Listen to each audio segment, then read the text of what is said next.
The March wind cuts cold across Arlington National Cemetery, carrying with it the distant rumble of jets from Joint Base Andrews. Captain Sarah Mitchell stands alone before a fresh grave, her dress blues immaculate, her face carved from stone. The headstone is new, the earth still dark and unsettled. Captain Lisa Marie Brennan, born June 12, 1993, died March 3, 2025, killed in action, Black Sea. The words are simple, stark, insufficient for what was lost. Sarah does not move, has not moved for 20 minutes. Around her, other mourners drift away, their obligations fulfilled, their sympathies expressed, their lives continuing. But Sarah remains, fixed in place like a statue, her eyes locked on those carved letters. Lisa Marie Brennan. They had flown together once, years ago, before everything changed, before Syria, before the call sign that would haunt Sarah for the rest of her life. Footsteps approach from behind, heavy and deliberate, military boots on frozen ground. Sarah knows without turning that this is not a casual visitor. The footsteps stop 3 feet away, just outside the boundary of personal space that civilians honor, but military men understand differently.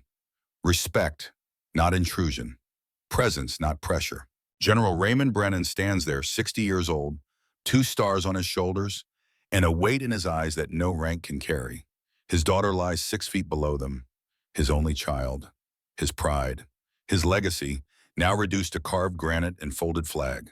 He does not voice immediately. Neither does Sarah.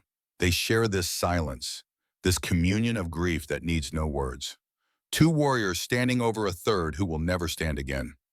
The wind picks up, rustling through the winter bare trees, carrying the scent of cold earth and distant rain. Finally, General Brennan moves, not towards Sarah, but toward his daughter's grave. He kneels, his joints protesting the movement, his hand reaching out to touch the stone. His fingers trace her name, each letter a separate agony. When he speaks, his voice is rough, abraded by unshed tears. "You were her hero, you know." He does not look at Sarah. His eyes remain fixed on the stone. "She talked about you constantly, about Syria, about what you did, about how you saved those men, how you refused to leave them behind. She wanted to be like you." Sarah's jaw tightens imperceptibly. A muscle jumps beneath her skin. She says nothing. General Brennan continues, his voice dropping lower, more intimate, more raw. "They sent her out there with pilots who didn't respect her, who didn't trust her, who saw her as a quota to fill, not a warrior to fly beside." He pauses, his hand still on the stone. "When the missiles came, when she called for support, they hesitated. Just 3 seconds. That's all it took. 3 seconds of doubt, and my daughter fell into the Black Sea." The silence that follows is vast and terrible. Sarah's hands, clasped behind her back, tighten until the knuckles bleach white. Her breathing remains controlled, measured, the product of thousands of hours in high G turns where panic means death. But something moves behind her eyes, something old and familiar and dangerous. General Brennan finally looks up at her. His eyes are red-rimmed but dry. He has cried all the tears he will allow himself in public. Now there is only purpose, cold and sharp as a blade. He reaches into his dress, uniform pocket, and withdraws an envelope. White, crisp, sealed with wax like something from another era. She wrote this before her last mission. His voice is steady now, back under control, the general reasserting dominance over the father. She said if anything happened, if she didn't come back, I should give this to you. His hand extends, offering the envelope, not as a superior to a subordinate, but as a man to the only person who might understand what his daughter died for. Sarah takes the envelope. Her fingers do not tremble. She does not open it. Not here. Not now. Not with him watching. She slides it into her inner pocket next to her heart and nods once, a small gesture but complete. "Thank you, sir." General Brennan rises, his knees cracking, his face showing every one of his 60 years. He looks at Sarah for a long moment, studying her face as if memorizing it. Then he does something unexpected. He extends his hand. "You know what needs to be done, Captain." His voice drops to almost a whisper. "They broke her. The system, the culture, the men who couldn't accept that a woman might fly better than them. They broke her spirit long before that missile ever found her aircraft." Sarah takes his hand. His grip is iron, desperate, pleading. Their eyes lock. "I can't bring her back. General Brennan's voice cracks, just slightly, just enough.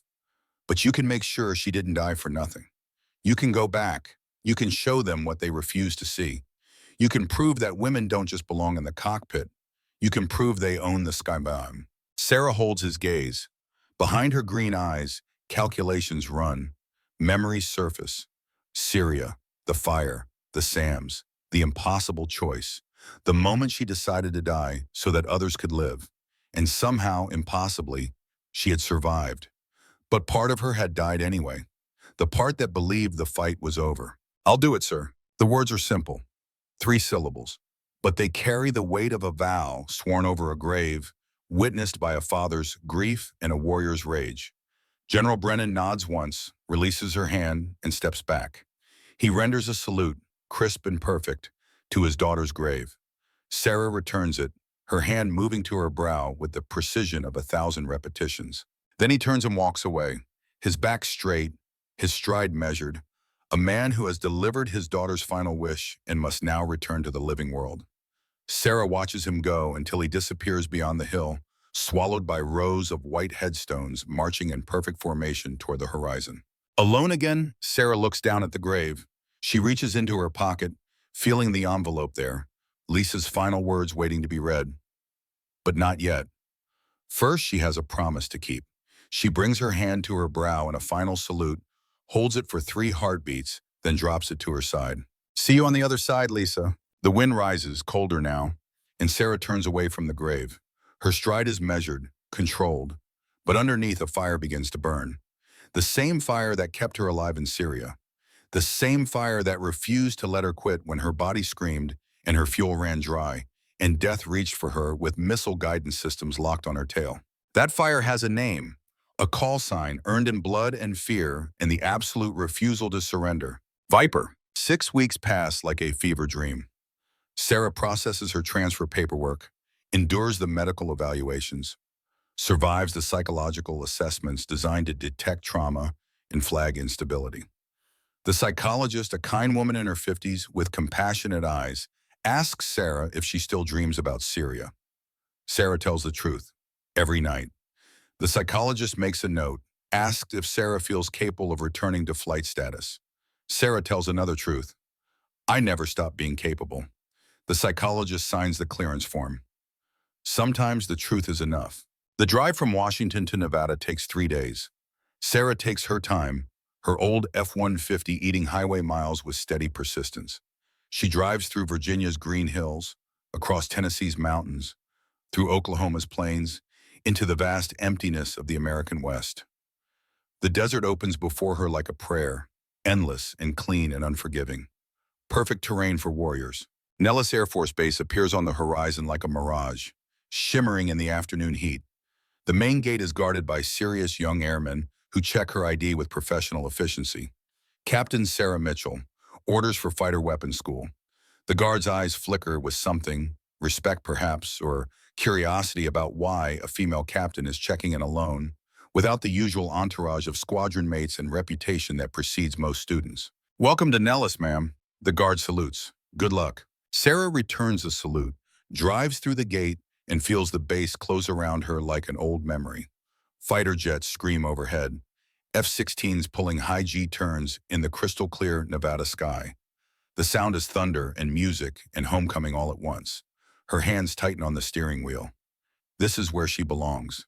In the air, where rank and gender and politics dissolve into pure physics and skill. The bachelor officer quarters are utilitarian, cinder block, and linoleum, and institutional furniture designed for function over comfort.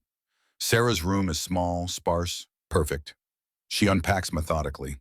Uniforms in the closet, boots aligned by the door, toiletries arranged in the bathroom with military precision. Last, she removes the envelope from her bag. Lisa's letter, still sealed, still unread. Sarah sits on the edge of the bed, holding the envelope in both hands. Outside, jets continue their eternal dance, rising and falling, hunting and fleeing, living and dying in simulation. Inside, Sarah's hands are steady, but her heart beats faster than it should. She breaks the seal. The letter is handwritten, Lisa's flowing script covering 2 pages. Sarah reads slowly, her eyes tracking each word, each sentence. building a cathedral of meaning from ink and paper. Sarah, if you're reading this, I didn't make it. I need you to know something. I need you to understand why I kept flying even when they made it clear I wasn't wanted. Even when they sabotaged my training. Even when they whispered that I only made it through because of quotas and politics and everything except skill. I kept flying because of you. Because in 29, when I was just a lieutenant, fresh out of flight school, terrified and trying to prove myself, I heard about Syria, about Operation Shrike, about a female pilot who flew into hell and brought her people home. They didn't use your name in the official reports. They just called you Viper. But I knew. We all knew. And it gave me hope. It gave me hope that maybe, just maybe, if I worked hard enough, if I flew well enough, if I refused to quit no matter how much they wanted me to, I could be like you. I could earn their respect. I could make them see me as a pilot first and a woman second. I was wrong, Sarah. I was so wrong. They never saw me as a pilot. They saw me as a problem, a diversity hire, a box checked. And when the missiles came, when I needed them most, they hesitated. Just 3 seconds. But 3 seconds at Mach 1.2 is the difference between life and death. I don't blame them, though. I blame the system that taught them to doubt me. I blame the culture that values brotherhood over competence when that brotherhood excludes half the population. I blame every instructor who looked at a female student and saw a quota instead of a warrior. So here's what I need you to do. Go back, Sarah. Go back to Nellis. Go to fighter weapons school. Become an instructor. Not to prove you belong, you already did that, but to change the system from inside. To make sure the next Lisa Brennan doesn't have to die because her wingman hesitated. Don't do it for me. I'll be gone. Do it for her. For the girl who's 15 right now, watching jets fly over her house, dreaming of the day she'll strap into an F-16 and touch the sky. Make sure that when she does, the men beside her see a pilot, not a problem. You taught me that courage isn't the absence of fear. It's flying anyway. So fly, Sarah. Fly for both of us. And when you pin those instructor wings on your chest, know that somewhere I'm smiling. See you on the other side, Viper. Lisa. The letter ends. Sarah folds it carefully, precisely, her hands moving through the motions while her mind processes the weight of what she has just read. Lisa's voice, clear and strong and achingly young, speaks to her across the boundary of death. A voice calling for justice, for change, for purpose beyond survival. Sarah stands, moves to the small window, and looks out across the flight line. 24 F-16s sit in perfect rows, their canopies glinting in the afternoon sun, their weapons pylons empty, but ready. Waiting, always waiting. Like her. She places the letter on the small desk, smooths it flat with one hand, then reaches for her flight bag. Inside, wrapped in a cloth, is a photograph. Old, faded. Taken in 2019, somewhere in the Middle Eastern desert. 4 pilots stand in front of an F-16, exhausted, alive, grinning with the savage joy of men and one woman who have survived the unsurvivable. Sarah is on the left, younger, her face streaked with sweat and jet fuel, her eyes burning with something that might be triumph, or might be trauma, or might be both. She tucks the photo back into the bag, zips it closed, and checks her watch. 1700 hours, 5 p.m. civilian time. The initial briefing for fighter weapons school students begins tomorrow at 0600. 13 hours to prepare. 13 hours to remember why she's here. 13 hours to transform from Captain Sarah Mitchell, unknown quantity, into the warrior who will break their assumptions and rebuild their understanding. She sets her alarm, lies down on the narrow bed still wearing her flight suit, and closes her eyes. Sleep comes quickly, deeply, the exhausted sleep of someone who has driven for 3 days on a mission of vengeance disguised as duty. But in her dreams, she is not sleeping. In her dreams, she is flying, always flying, forever flying. And behind her, gaining slowly but inexorably, the ghosts of everyone she couldn't save reach for her wings. Morning comes hard and bright, the Nevada sun aggressive, even at 0530. Sarah wakes before her alarm, a habit ground into her nervous system by years of early briefings and dawn patrols. She showers quickly, dresses in her flight suit with the practiced efficiency of someone for whom these movements are meditation, and checks her reflection in the mirror. The woman who looks back is 32 years old, but carries the eyes of someone much older. Combat does that, burns youth out of you, and replaces it with something colder and more useful. She arrives at the briefing room at 0545, 15 minutes early, and is surprised to find she is not the first. Three men already sit scattered through the chairs, each maintaining careful distance from the others, each radiating the quiet confidence of proven fighter pilots. They look up when she enters, their eyes tracking her movement, assessing, calculating, filing her away in whatever mental categories they use to organize their world. Sarah chooses a seat in the back corner, optimal sight lines to both doors and the front of the room, a habit from too many missions where situational awareness meant survival. She sets her notebook and pen on the small desk, arranges them with precise parallel lines, then settles in to wait and observe. More students arrive, all men, all between 28 and 45, if she's reading the wear on their faces correctly, all carrying themselves with that particular swagger that comes from being the best pilot in your squadron. The chosen one, the warrior sent to this temple of aviation excellence to become even better. They fill the room with their presence, their voices, their casual brotherhood born from shared experiences and shared language and shared assumptions about who belongs here and who does not. Sarah watches, says nothing, attracts no attention. Just another body in a flight suit, easily overlooked if you're not paying attention. And they are not paying attention. Why would they? She is furniture, background, a curiosity at most, to be dealt with later if she proves worth noticing. At exactly 0600, the door at the front of the room bangs open and a man enters who radiates authority like heat from a furnace. Lieutenant Colonel Marcus Shaw, 52 years old, 6 feet of compressed intensity, with eyes that have seen things that would break lesser men and a bearing that suggests he enjoyed seeing them. His flight suit is faded but immaculate, his boots polished to a mirror shine, and on his left breast, above 3 rows of ribbons, rides a patch that makes several students sit up straighter. Fighter Weapons School Instructor, the most prestigious qualification in the Air Force fighter community. The patch that says you are not just good, you are definitional. You are the standard by which all others are measured. He does not introduce himself, does not need to. Everyone in this room knows who Lieutenant Colonel Marcus Shaw is. Hammer, the call sign is legend, the man is myth, and here he stands in the flesh, about to determine which of them is worthy and which will be sent home with the knowledge that they were not good enough. All right, warriors. His voice is gravel and honey, rough but somehow magnetic. Welcome to the United States Air Force Weapons School. You 12 are the best of the best from your squadrons.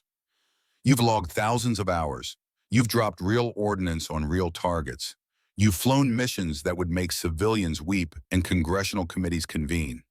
And now you're here because someone somewhere believes you have what it takes to become not just a pilot, but an instructor, a teacher, a forger of the next generation of air superiority. He pauses, his eyes sweeping across the room, landing on each face for a moment before moving on.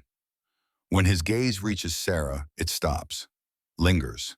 His expression does not change, but something flickers behind his eyes. Recognition, perhaps, or curiosity, or doubt.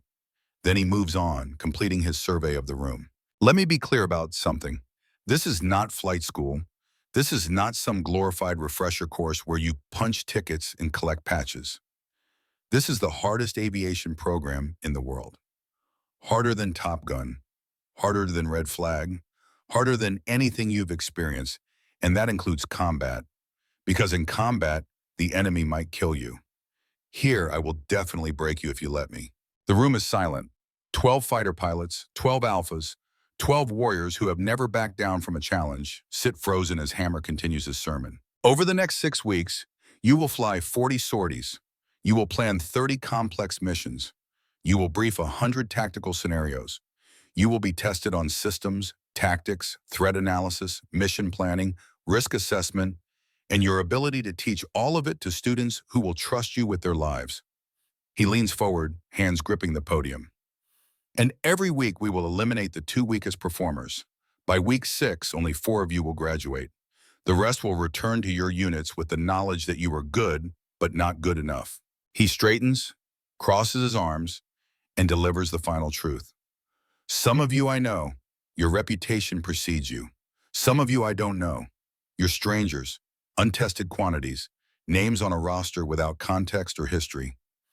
His eyes find Sarah again. That doesn't matter. All that matters is what you prove in the jet. Talk means nothing. Rank means nothing. Your record means nothing. When you strap into that F-16, you are defined solely by what you can do in the next hour. And gentlemen, his pause is deliberate, pointed, plus the one lady we have with us. That is exactly how it should be. Sarah feels the room's attention shift toward her, a collective turning of heads, a sudden awareness that yes, there is a woman among them. How had they missed that? She does not react, does not acknowledge the stares, keeps her eyes forward, her face neutral, her body language projecting nothing except professional attention. Hammer continues, his voice regaining its rhythm. Your first flight is tomorrow. Baseline check ride with a senior instructor. Defensive basic fighter maneuvers. Your job is simple. Survive. Keep the instructor off your 6 for 10 minutes. You pass. Get killed. You fail. And before anyone asks, yes, failing this ride means immediate elimination from the program. No retests, no excuses, no second chances. Someone in the front row shifts uncomfortably. Hammer smiles, sharp and predatory. Scared? Good. Fear is the appropriate response to facing the best pilots in the Air Force. Fear keeps you honest. Fear keeps you sharp. Fear keeps you alive. The pilots who scare me are the ones who show up thinking they're already good enough. Those pilots get humbled quickly. He picks up a roster from the podium, scans it quickly, then reads off 12 names, each followed by the instructor they will fly against. Captain Stevens with Major Caldwell, Captain Harrison with Colonel Jensen, Captain Chen with Lieutenant Colonel Bradford. The names continue, each pairing announced with brutal efficiency. And then, Captain Mitchell. Hammer's eyes find Sarah. You're with Major Donovan. The room goes silent. Several pilots glance at each other, a wordless communication passing between them. Sarah knows what that silence means. She knows who Major Donovan is. Everyone knows. Rick Donovan, 45 years old, 4,000 flight hours, veteran of the Gulf War, and the most feared instructor at Fighter Weapons School. His reputation is simple and uncompromising. 60% of his students wash out. The 40% who pass become legends. And he is particularly notoriously unforgiving to anyone he perceives as unprepared or unworthy. Sarah writes the name in her notebook. Major Donovan, defensive BFM, tomorrow. Then she closes the notebook and waits for the rest of the brief.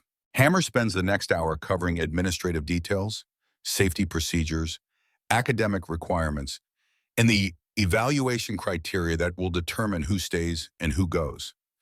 It is information dense and critical, but Sarah's mind is already elsewhere, already running through defensive maneuvers, energy management calculations, weapons employment parameters, already preparing for tomorrow's fight. The brief ends. Hammer dismisses them with a final warning. Tonight you prepare. Tomorrow you prove yourself or you pack your bags. My advice? Get some sleep. You'll need it. The room empties quickly, students eager to escape the crushing weight of expectation and begin their preparations. Sarah waits, letting the others file out first, avoiding the clusters and conversations that will inevitably form as pilots who know each other reconnect and strategize. She has no interest in alliances or networking.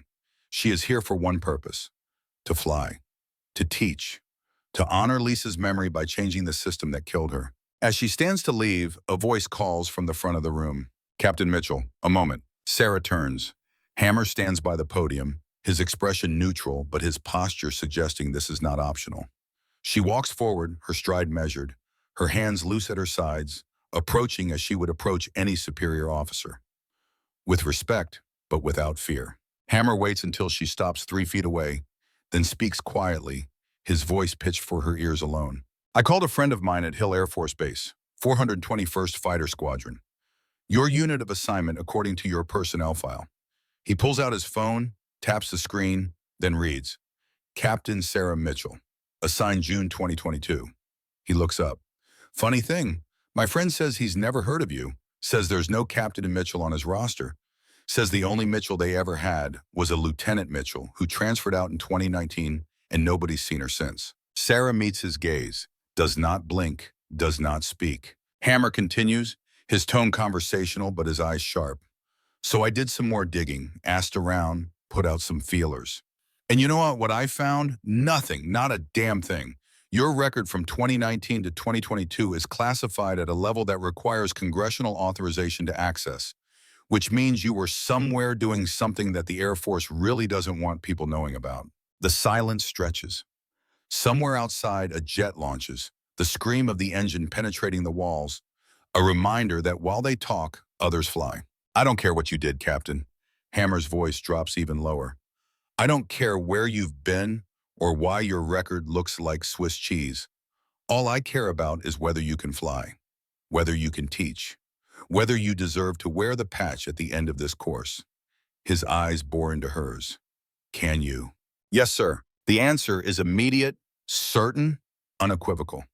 No hesitation, no doubt, just truth delivered with absolute conviction. Hammer studies her face for a long moment, searching for cracks, for fear, for the subtle tells that separate genuine confidence from bravado. He finds nothing. Sarah's face is calm, her breathing steady, her eyes clear. She has answered his question. Now she waits for him to decide if he believes her. All right then. Hammer steps back, breaking the intensity of the moment. Tomorrow, 0700, brief with Donovan. Don't be late. He's not patient with tardiness or excuses. Yes, sir. Sarah salutes. Hammer returns it with the crisp precision of a man who has rendered and received 10,000 salutations. She turns and walks toward the door, aware that his eyes follow her every step, assessing her gait, her bearing, the way she carries herself when she thinks no one of importance is watching. At the door, she pauses, hand on the frame, and looks back. Sir, permission to speak freely. Granted. I didn't come here to make excuses. I came here to fly. Then fly, Captain, and we'll see what you're made of. Sarah nods once and leaves. Behind her, Hammer stands alone in the empty briefing room, his arms crossed, his mind working through calculations and assessments that have nothing to do with lift coefficients or turn rates. He has seen hundreds of students pass through these doors. Most are competent. Some are exceptional. A few are genuinely dangerous in the best possible way. The ones who redefine what is possible, the ones who force you to rewrite the manual. Captain Sarah Mitchell, whoever she really is, has the eyes of someone dangerous. The question is whether that danger will manifest as brilliance or catastrophe. Tomorrow will tell. Tomorrow always tells. Sarah spends the evening in her room, door closed, lights dimmed, reviewing defensive BFM maneuvers with the methodical focus of someone for whom preparation is religion. She sketches diagrams in her notebook, drawing aircraft positions and vectors and angles of attack with the precision of an engineer. Each scenario explored, each counter examined, each possible mistake identified and corrected before it can occur in three-dimensional space at 400 knots with a highly skilled adversary trying to simulate killing her. At 2200 hours, she closes the notebook, sets her alarm for 500, and lies down fully clothed on top of the covers. Sleep is tactical, necessary, an operational requirement, not a luxury. She closes her eyes and finds the quiet center inside herself where fear and doubt cannot reach. The place she discovered in Syria when death came calling and she answered with defiance. The dreams come anyway. They always do. Syria, the missiles, the fire, the impossible choice. But tonight there is something new in the dream. Tonight when she pulls the ejection handle and the canopy blows and the rocket motor fires and she is hurled into the sky with forces that threaten to tear her spine apart, she sees someone falling beside her. Another pilot, another parachute. Lisa Brennan, her face peaceful, her eyes closed, falling into the Black Sea while Sarah floats higher, spared by physics and luck and the arbitrary mathematics of survival. Sarah wakes at 04:58, 2 minutes before her alarm. Her heart rate is elevated but controllable. Her breathing is fast but steadying. She lies still for 30 seconds, recentering, finding the calm, then rises and begins the ritual of preparation.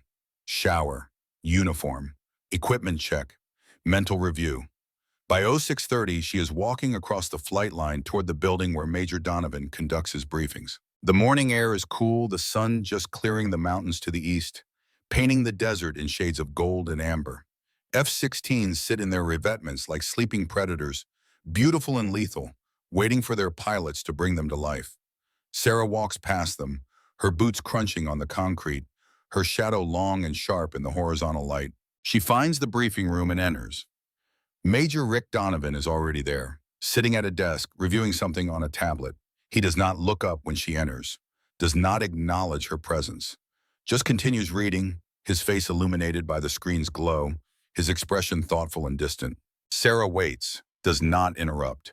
Professional courtesy demands she announce herself, but tactical instinct suggests patience. So she stands 3 feet inside the door, hands clasped loosely behind her back, and waits for him to recognize her existence.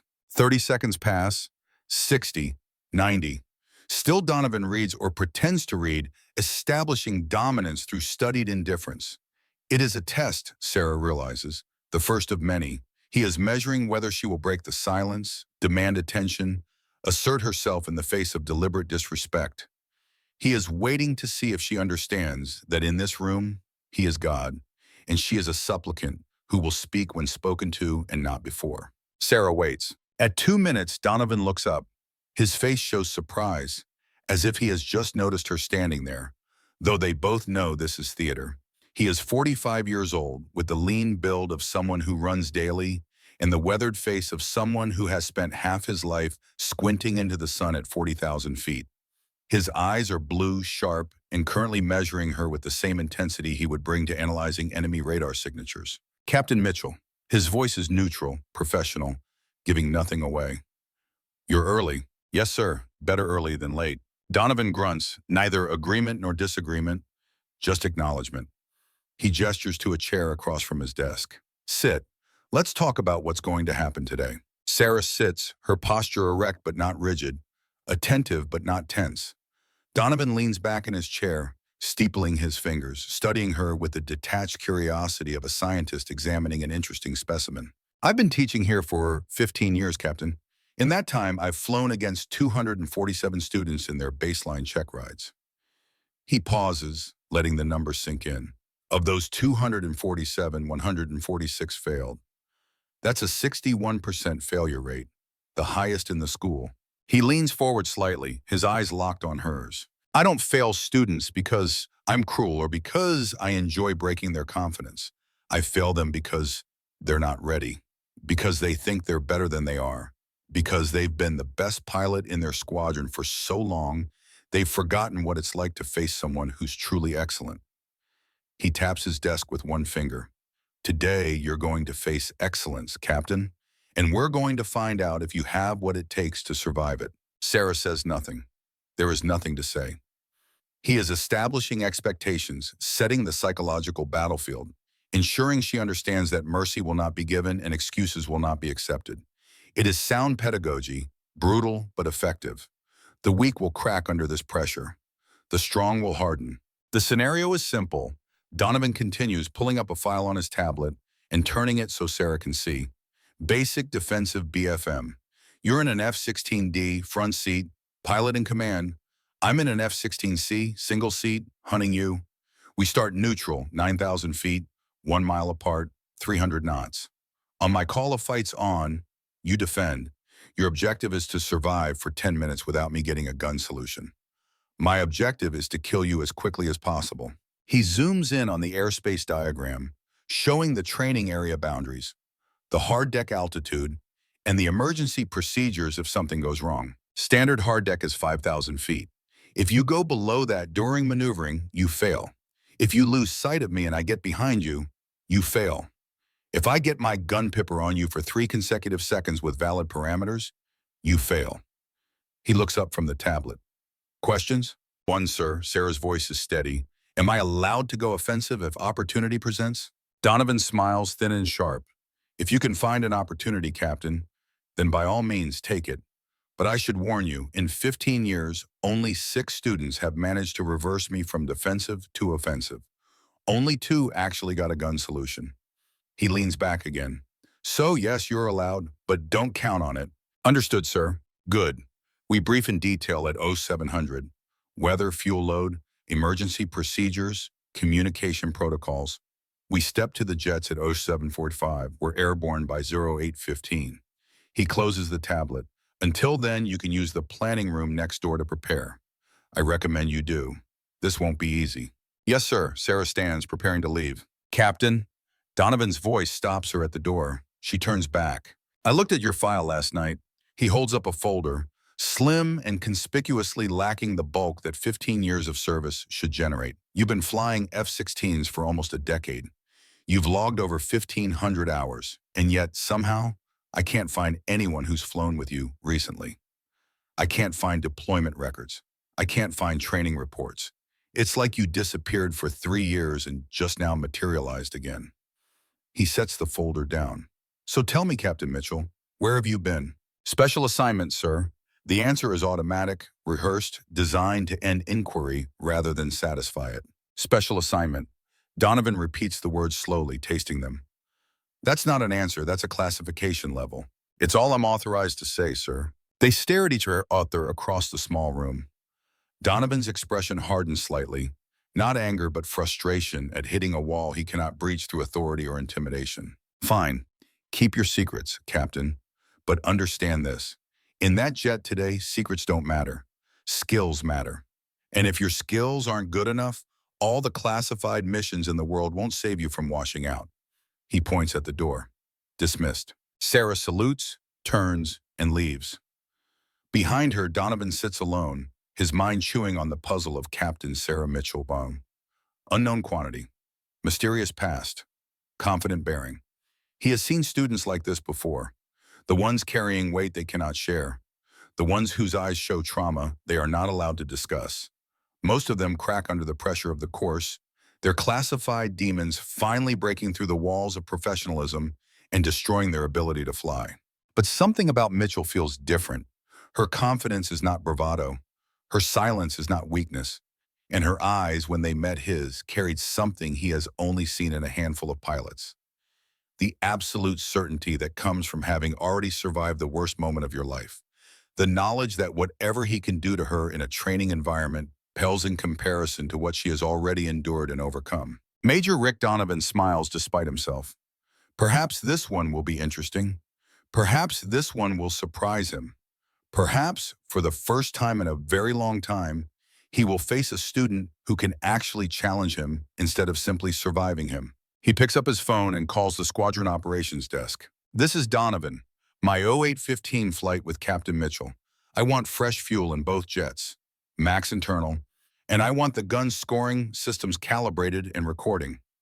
He listens to the response, then adds, and get Colonel Shaw to observe from tower. Tell him this one might be worth watching. He hangs up, stands, and walks to the window overlooking the flight line. The sun is fully up now, the desert heat beginning its daily assault on the Nevada landscape. Somewhere out there in the planning room next door, Captain Mitchell is preparing for the fight of her professional life, running scenarios, calculating angles, visualizing maneuvers, doing all the things he taught 100 students to do. But preparation only takes you so far. At some point, you have to strap in, light the fire, and prove that all your training and experience and confidence amounts to something more than words on paper. At some point, the talking ends and the flying begins. And in those moments, when physics and skill collide at 400 knots, with the desert screaming past at 100 feet per second, the truth emerges. Either you have it or you don't. Either you survive or you fail. Either you earn the right to call yourself a fighter pilot, or you discover you were only pretending all along. Today, Captain Sarah Mitchell will discover which category she belongs to. And Major Rick Donovan, 61% failure rate, 15 years of breaking the overconfident and humbling the arrogant, will be the instrument of her discovery. He checks his watch. 1 hour until brief, 2 hours until flight, 3 hours until he knows whether the mysterious Captain Mitchell is legend or liability. He finds himself hoping for legend. The course is more interesting when students surprise him. More interesting when they push back. More interesting when they reveal, in the crucible of high-G combat maneuvering, that they possess something rare and valuable and worth preserving. But hope is not assessment. Hope is not data. Hope is the province of civilians and optimists. Major Rick Donovan is neither. He is a fighter pilot, a teacher, and a merciless evaluator of human capability. And in 2 hours, Captain Sarah Mitchell will learn exactly what that means. The planning room is small and windowless, lit by fluorescent tubes that hum with the frequency of wasted electricity.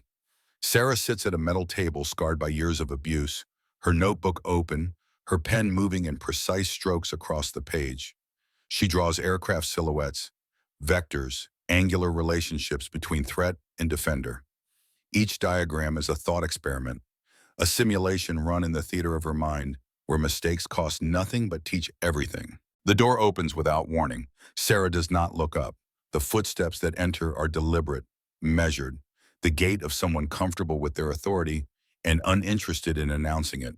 They stop 6 feet from her table. Still, she does not look up.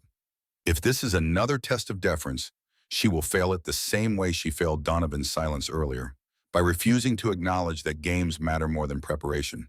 "You must be Mitchell." The voice is younger than Donovan's, confident without arrogance, curious without hostility. Sarah finishes her current sketch before looking up. The man standing before her is perhaps 29 years old, lean and athletic, with the kind of boyish face that will look essentially the same at 50. His flight suit is crisp, his name tape reads Harrison, and his eyes carry the brightness of someone who still believes flying is fun rather than work. He extends a hand. "Captain Jake Harrison, I'm in the course with you.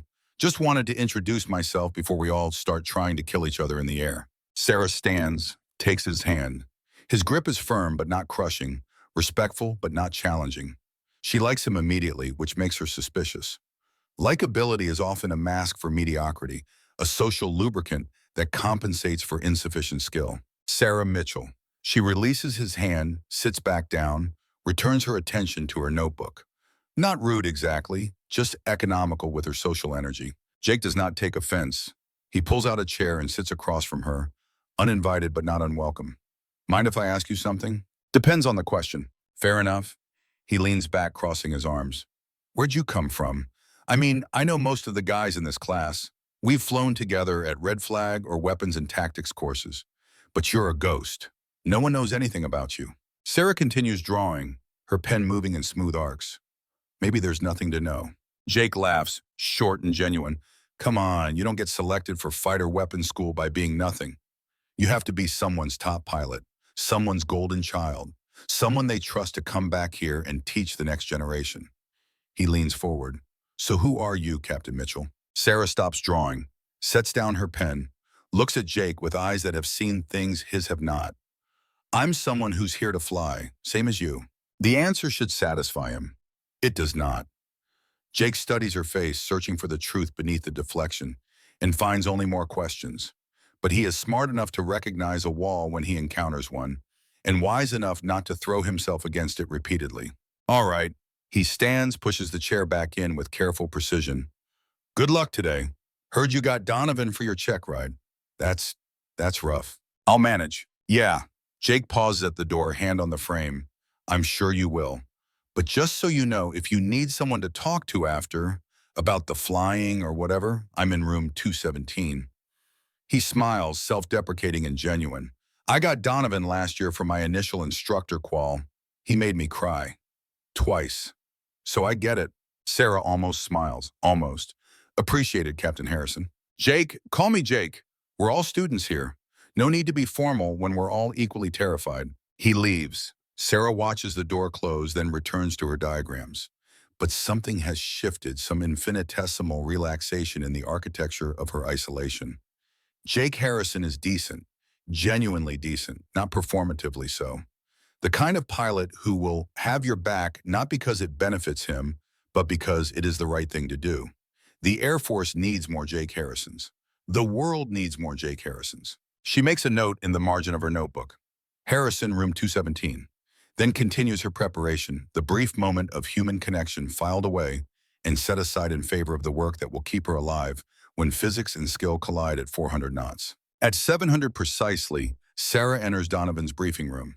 He is already there, of course, standing before a large monitor displaying weather data, airspace restrictions, and the geometric relationships that will define their dance. He glances at her, nods toward a chair, and begins without preamble. "Current weather, ceiling and visibility unlimited. Winds aloft at 10,000 feet, 270 at 15 knots. Temperature 58 degrees Fahrenheit, rising to 72 by noon. Density altitude favorable. No factor for performance. He clicks to the next slide. Airspace. We'll be working in Reveille North, bounded by these coordinates.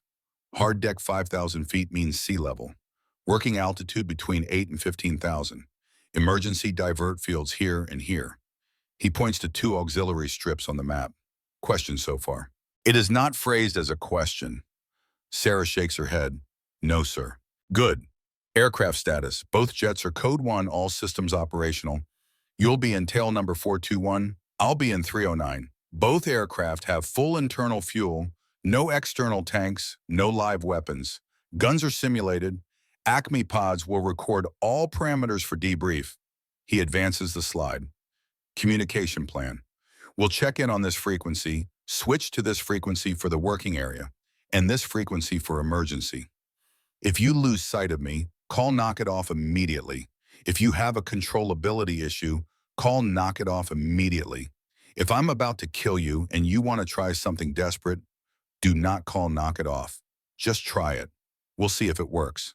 He turns from the monitor, facing her directly. The pre-brief is mechanical. Now comes the part that matters. Sarah, I'm going to be honest with you. Most students come into this ride thinking they're going to survive through superior skill. They've been the best in their squadron, maybe the best in their wing. They think that translates to being competitive here. It doesn't. You want to know why? She waits, lets him answer his own question. Because everyone here was the best in their squadron. Everyone here has 1,000 hours of experience. Everyone here has flown combat or red flag or high-end training that would make civilians weep, which means being good isn't enough. You need to be exceptional, and exceptional requires something most pilots don't have. He pauses. It requires the ability to think faster than your opponent, to see 3 moves ahead while executing the current move flawlessly, and to do it all while pulling 7 Gs with your vision tunneling and your muscles screaming and your aircraft shaking like it wants to tear itself apart. He crosses his arms. So here's what's going to happen today. I'm going to try to kill you, not metaphorically, not symbolically. I'm going to employ every tactic, every maneuver, every psychological trick I've learned in 25 years of flying fighters. I'm going to push you to your physical and mental limits. And then I'm going to push you beyond those limits to see what breaks first. Your skill, your courage, or your judgment. The room is silent except for the hum of fluorescent lights and the distant whine of a jet engine starting somewhere on the flight line. Sarah sits motionless, her face revealing nothing, her mind processing everything. This is not instruction. This is a declaration of war. Donovan is not here to teach her today. He is here to destroy her, to peel back every layer of competence until he finds the failure underneath. The weakness that all pilots carry. The moment where confidence becomes panic and skill dissolves into survival instinct. She stands, meets his eyes, speaks 2 words, calm and absolute. Bring it. Donovan smiles, not the thin, predatory smile from earlier, something else. Something that might be respect, or might be anticipation, or might be both. We step in 20 minutes. Don't be late. Sarah leaves the briefing room and walks across the flight line to where her aircraft waits. Tail number 421, an F-16D 2-seater, stands in its revetment like a coiled spring, 49 feet of titanium and composite materials, and barely controlled violence waiting for someone to release it into its natural element. The crew chief, a senior airman who looks barely old enough to drive, snaps to attention as she approaches. Ma'am, aircraft 421, code 1, pre-flighted and ready. He hands her the forms. Fuel is full, all systems checked, canopy is clear, tires are good.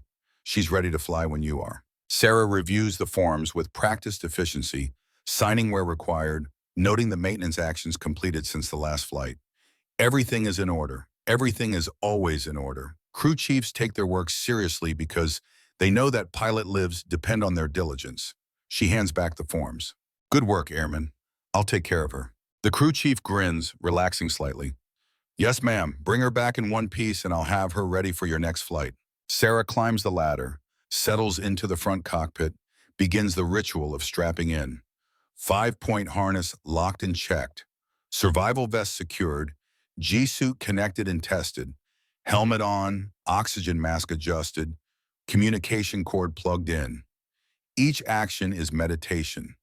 Each movement practiced 10,000 times until it becomes cellular memory, something her body can do while her mind focuses on higher problems. She runs through the checklist methodically. Battery on, avionics master on, instruments coming alive, displays lighting up with information, the aircraft transitioning from dormant metal to living machine. She checks gauges, tests flight controls, verifies that every system responds as it should. The jet is good. The jet is always good. Now the question is whether the pilot is good enough. Through the canopy, she sees Donovan walking toward his aircraft, his gait unhurried, his body language projecting the confidence of someone who has done this 1,000 times and expects today to be no different. He climbs into his jet with the easy familiarity of someone stepping into a favorite chair. Sarah watches him strap in, watches his hands move through his own checklist, watches him become one with his machine. The radio crackles. Nellis Tower, Gunsmoke 21 and 22, request taxi. Donovan's voice, calm and professional. The voice of someone about to conduct routine business. Sarah keys her mic. Nellis Tower, Gunsmoke 22, ready to taxi. Gunsmoke 21 and 22, Nellis Tower, taxi to runway 21 left via Alpha, hold short. Gunsmoke 21, taxi 21. Left via Alpha, hold short. Gunsmoke 22, same. Sarah releases the parking brake, advances the throttle slightly, feels the aircraft begin to roll. The crew chief guides her out of the revetment with practiced hand signals, then renders a sharp salute as she taxis past. Sarah returns it, a brief acknowledgement of the bond between pilot and maintainer, the understanding that their fates are intertwined in ways that transcend rank or protocol. The taxi to the runway takes 4 minutes. Sarah follows Donovan's jet, maintaining proper spacing, running through her mental checklist of takeoff procedures and combat maneuvering concepts. She visualizes the fight ahead. Donovan will be aggressive, pressing the attack immediately, trying to overwhelm her before she can establish defensive geometry. Her job is to deny him that overwhelming advantage, to fight for angles and energy, to survive long enough that his aggression becomes a liability. At the hold short line, both aircraft stop. Donovan runs through his final checks, then calls ready for takeoff. Tower clears him immediately. Sarah watches his jet accelerate down the runway, the afterburner igniting with a roar of flame and fury, the aircraft leaping into the air as if grateful to escape the tyranny of gravity. He climbs out, turning north toward the working area, a gray speck against the perfect blue Nevada sky. Gunsmoke 22, you're cleared for takeoff. Runway 21 left. Wind 230 at 10 knots. Gunsmoke 22, cleared for takeoff. Sarah taxis onto the runway, aligns the aircraft with the center line, and does something she has done 1,000 times, but which never loses its power. She advances the throttle to military power, feels the engine respond, then pushes it forward into afterburner. The kick is immediate and visceral, acceleration pressing her back into the seat, the runway blurring beneath her, airspeed building with savage enthusiasm. At 140 knots, she pulls back gently on the stick and the aircraft rotates, the nose wheel lifting, the desert falling away, and then she is flying, truly flying, the only place where she feels completely real. She retracts the landing gear, feels the thunk as the wheels lock into their wells, climbs at 350 knots on a heading that will take her to Reveille North Airspace. Below, the desert spreads in shades of brown and gray, ancient and indifferent to the dramas of humans and their machines. Above, the sky is infinite and perfect, a cathedral of blue that will witness today's test and render its verdict without mercy or compassion. Gunsmoke 21 is at 12,000, heading 340, indicating 280 knots. Donovan's voice on the radio providing his position so Sarah can join up. She spots him immediately, a small cross against the sky, and adjusts her heading to intercept. Gunsmoke 22, contact. 12 o'clock, 5 miles. Good eyeballs 22.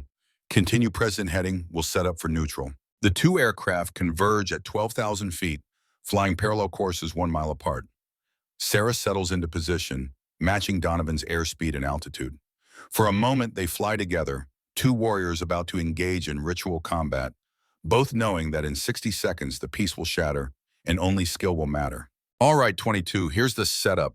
Donovan's voice is different now, harder, All traces of instructor mentorship stripped away, replaced by the cold efficiency of a predator about to hunt. On my call of fights on, we'll turn into each other. Whichever way you turn is up to you. Your job is to keep me off your six for 10 minutes. Clock starts when I call fights on. If you need to knock it off for any reason, call it. Otherwise, I'm coming for you. Sarah keys her mic, 22 ready. Good, check your G-suit. Sarah inflates her G-suit, feels it squeeze her legs and abdomen, preparing her body for the violence ahead. She checks her oxygen flow, verifies her displays are set correctly, ensures her weapon simulations are enabled. Everything is ready, everything except the future, which remains uncertain and terrifying and exhilarating all at once. Gunsmoke 21 is turning cold, left turn, preparing to engage. Donovan's aircraft banks away from her, opening the distance, setting up the geometry for their initial merge. Sarah mirrors the turn, maintaining separation, her eyes tracking his every movement. Range is 1 mile, merge in 10 seconds. Donovan counts down. 5, 4, 3, 2, 1. Oh. Fights on. Sarah brakes hard left, pulling into Donovan's turn, trying to deny him an early advantage. The G-forces slam into her immediately. 4 Gs, 5 Gs, 6 Gs, her G-suit inflating with violent enthusiasm, her vision narrowing as blood drains from her head toward her feet. She grunts, using the anti-G straining maneuver she has practiced 10,000 times, forcing blood back up to her brain, maintaining consciousness and vision. She sees Donovan's jet pass her left side, 300 feet of separation. His aircraft inverted, pulling hard into her. He is going for an immediate reversal, trying to get on her 6 o'clock before the fight even properly begins.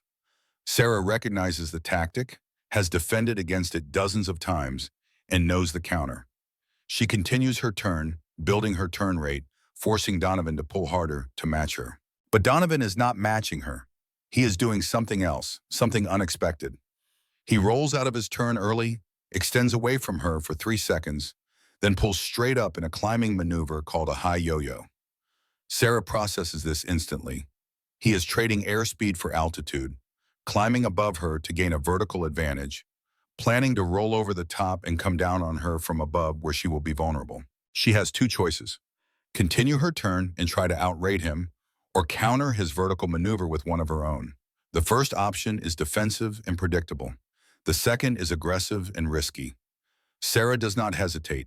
She pulls her nose up, following Donovan into the vertical, accepting his challenge to fight in 3 dimensions rather than 2. The altitude bleeds off quickly as she climbs.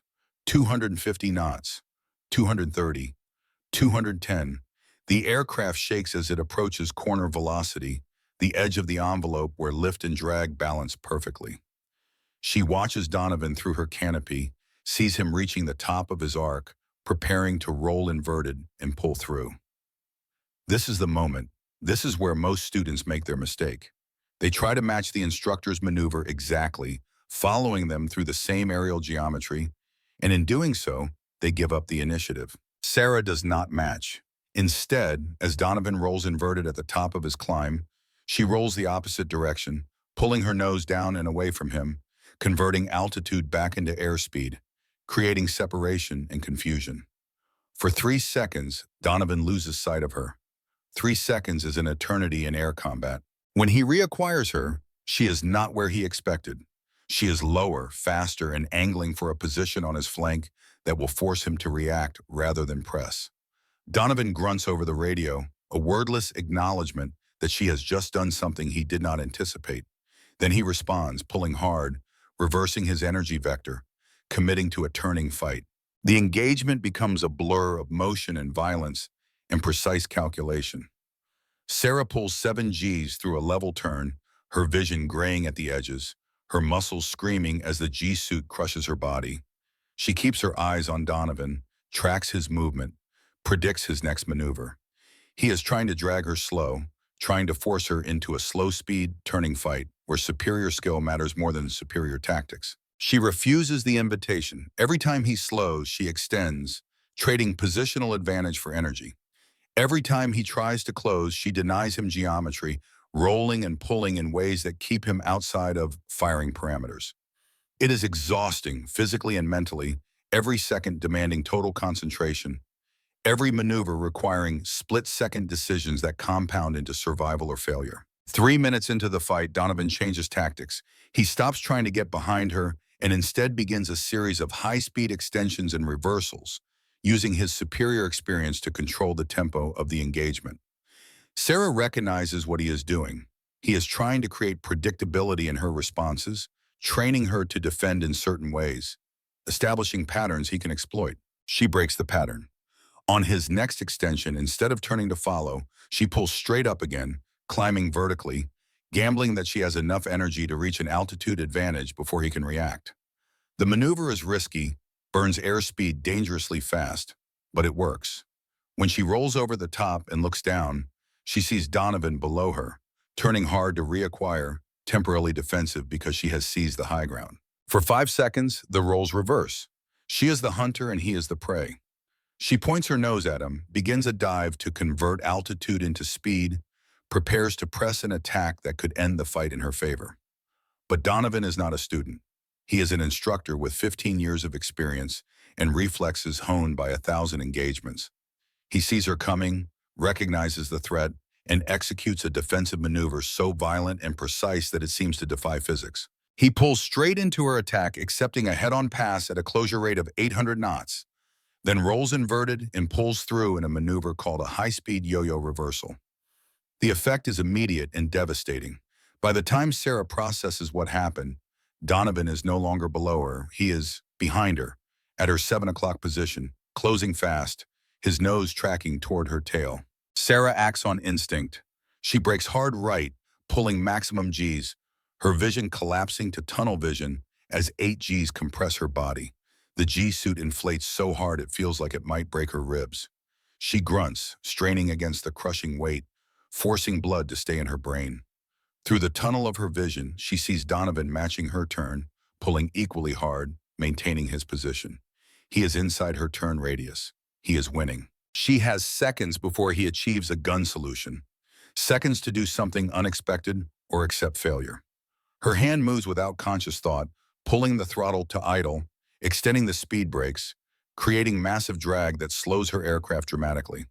The move is called a speed brake reversal, designed to force an attacker to overshoot by suddenly reducing closure rate. It works. Partially. Donovan's jet surges past her, his momentum carrying him beyond optimal firing position. But he anticipates the move, already executing his counter. He pulls up and away, extending to reset the geometry, refusing to let her capitalize on his overshoot. The fight continues. 5 minutes, 6 minutes, 7 minutes. Sarah's body is screaming, her muscles depleted, her breathing labored inside the oxygen mask. Sweat runs down her face, stinging her eyes, but she cannot wipe it away. The G-forces are relentless, pulling at her consciousness, trying to drag her into G-induced loss of consciousness. She fights the darkness with every breath, every muscle contraction, every ounce of will. Donovan is relentless. Every time she denies him a shot, he adjusts, adapts, finds a new angle of attack. He is testing her, pushing her, searching for the breaking point. But Sarah does not break, cannot break. Breaking is not an option because breaking means failure, and failure means dishonoring Lisa's memory and proving everyone right who said women do not belong here. 8 minutes, her fuel is getting low. Not critical yet, but approaching the point where she will need to consider whether to continue or knock off to preserve fuel for landing. Donovan knows this. He is dragging the fight out, trying to force her to make the call, to admit that she cannot sustain this level of combat for the full duration. She does not call knock it off. She adjusts her tactics, becoming more conservative with her maneuvers, spending energy more carefully, fighting smarter instead of harder. Donovan recognizes the shift, presses harder, trying to force her back into the high G turning fight that depletes fuel and energy. Sarah refuses. She fights her fight, not his. Uses the vertical when she has excess energy. Uses extensions when she needs to breathe. Uses quick, violent maneuvers when Donovan gets too close, then immediately escapes before he can counter. It is survival flying at its finest, not pretty but effective, not dominant but sufficient. 9 minutes. Donovan's voice crackles over the radio, the first words spoken since fight's on. You're doing better than I expected, Mitchell. But you're running out of gas and I'm running out of patience. Let's finish this. He pulls into a maneuver Sarah has not seen yet, a climbing roll that transitions into a descending spiral, a three-dimensional attack that comes from multiple angles simultaneously. It is brilliant and aggressive and nearly impossible to defend against without superior energy. Sarah does not have superior energy. She has determination and reflex and the muscle memory of someone who has defended herself when actual missiles were trying to kill her. She breaks low, pulling her nose down toward the desert floor, trading altitude for speed, forcing Donovan to follow her into the weeds where mistakes are fatal and margin for error disappears. The hard deck is 5,000 feet. She is at 6,000 and descending fast. Donovan follows, committed now, unwilling to let her escape. At 5,500 feet, Sarah levels off, converts her dive energy into a climbing turn that points her nose back at Donovan. They merge head-on again, closure rate insane, separation shrinking at 1,000 feet per second. At the last possible moment, Sarah rolls inverted and pulls, threading the needle between Donovan's jet and the hard deck, emerging on the other side with Donovan forced to pull up to avoid violating altitude restrictions. It is not a victory. She does not achieve a gun solution, but she survives. She denies him. She proves that she can fly in the margins where most pilots fear to go. 10 minutes.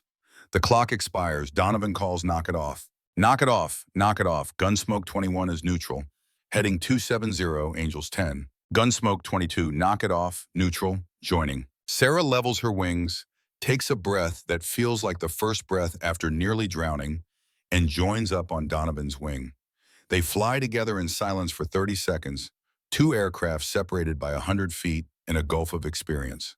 Finally, Donovan keys his mic. That was good flying, Mitchell. Really good. You survived, which is more than most students do on their first ride with me. His voice carries something that might be approval, but it wasn't perfect. You made 3 critical mistakes that I could have exploited if this was real combat. We'll talk about them in the debrief. Sarah does not respond immediately. She is too busy processing the adrenaline crash, the sudden absence of G-forces, the return to something resembling normal flight. Her hands are shaking slightly on the stick. Her legs feel like rubber. Her head pounds with the beginning of a dehydration headache. But she is alive. She passed. Roger, sir. Looking forward to the debrief. They fly back to Nellis in formation, 2 warriors returning from battle, both changed by what just happened, though neither will admit it. As they approach the traffic pattern, Sarah risks a glance across the gap between their aircraft. Through Donovan's canopy, she can see his helmet turning slightly, looking back at her. Even from this distance, even through the layers of glass and distance, she can sense his reassessment, his recalibration of who she is and what she represents. The landing is routine. Sarah follows Donovan down, touches down smoothly, taxis back to the revetments. The crew chief is waiting, grinning as she shuts down the engine and begins the post-flight ritual. She climbs out slowly, her legs uncertain after 40 minutes of high G maneuvering, her body reminding her that she is 32, not 22, and that this kind of flying takes a toll. The crew chief approaches as she removes her helmet. Ma'am, I was listening on the radio in ops. They said you went the full 10 minutes with Major Donovan. That true? Sarah nods, too tired for words. The crew chief's grin widens. Ma'am, I've been working this line for 8 years. I've never heard of a student making it 10 minutes on their first ride with Donovan. Most tap out at 5, 6 minutes max. He extends his hand. Whatever they're paying you, it ain't enough. Sarah shakes his hand, manages a small smile. Just doing my job, Airman. Well, you're damn good at it, ma'am. He takes her helmet and parachute. I'll get your jet ready for whenever you need to fly next. Something tells me you're going to be flying a lot. Sarah walks toward the debriefing building, her flight suit soaked with sweat, her body aching, her mind already running through the engagement, cataloging her mistakes, identifying the moments where Donovan could have killed her if he had been less interested in evaluation and more interested in destruction. She replays the fight in her head, seeing it from multiple angles, understanding now what she could not understand in the moment. The debriefing room is empty when she arrives. She sits, pulls out her notebook, begins sketching the key engagements from memory. By the time Donovan walks in 15 minutes later, She has reconstructed the entire flight in diagram form, each maneuver numbered and annotated with altitude, airspeed, and G-loading. Donovan stops at the doorway seeing her work. He says nothing, just walks to the front of the room, sets down his helmet and knee board, and studies her diagrams. After a long moment, he speaks. You've done this before. Not the flying, I know you've been flying for years. I mean the reconstruction, the analysis, the post-mission review. He turns to face her. Most students can't remember half of what happened. The G-forces, the adrenaline, the sensory overload, it all blurs together into a confused mess. But you've documented every major maneuver, every decision point, every moment where the engagement could have gone differently. He crosses his arms. That level of retention and analysis doesn't come from peacetime training. That comes from combat where your life depended on learning from every mistake. Sarah meets his eyes, says nothing. Confirmation would be inappropriate. Denial would be dishonest. Silence is the only acceptable response. Donovan nods slowly, accepting her silence as answer enough. All right, let's debrief. He pulls up the Acme data on the monitor, the computer reconstruction of their flight, showing both aircraft as colored icons moving through three-dimensional space. We'll go through it chronologically, talk about what worked and what didn't, and I'll show you the 3 places where I could have killed you if I'd been less interested in seeing what you could do and more interested in ending the fight quickly. The debrief lasts an hour. Donovan is thorough, professional, and surprisingly respectful. He points out her mistakes without mockery, acknowledges her successes without excessive praise, and treats her exactly as he would treat any competent student who showed promise but required refinement. It is the highest compliment she could receive from someone with his reputation. When the debrief ends, Donovan stands, gathers his materials, then pauses at the door. One more thing, Mitchell. Tomorrow we start the real course. Today was just a check ride to see if you belonged here. Tomorrow we start teaching you to be an instructor, which means you need to not just fly well, but understand why you fly well so you can teach others. His expression softens slightly, barely perceptible. You have the skills.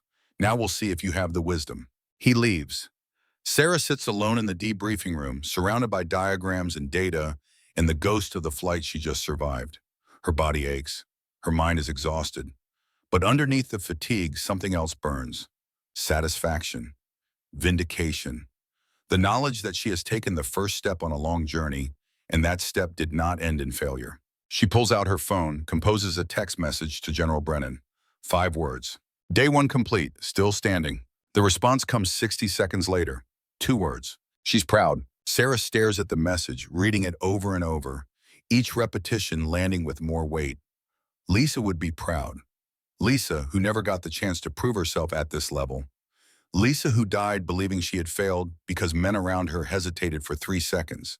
Lisa, whose death demands justice in the form of systemic change. Sarah closes her phone, stands, and walks out into the Nevada afternoon. The heat hits her like a physical force, the desert sun merciless and cleansing. She walks across the flight line toward her quarters, her stride measured despite her exhaustion, her mind already turning toward tomorrow's challenges.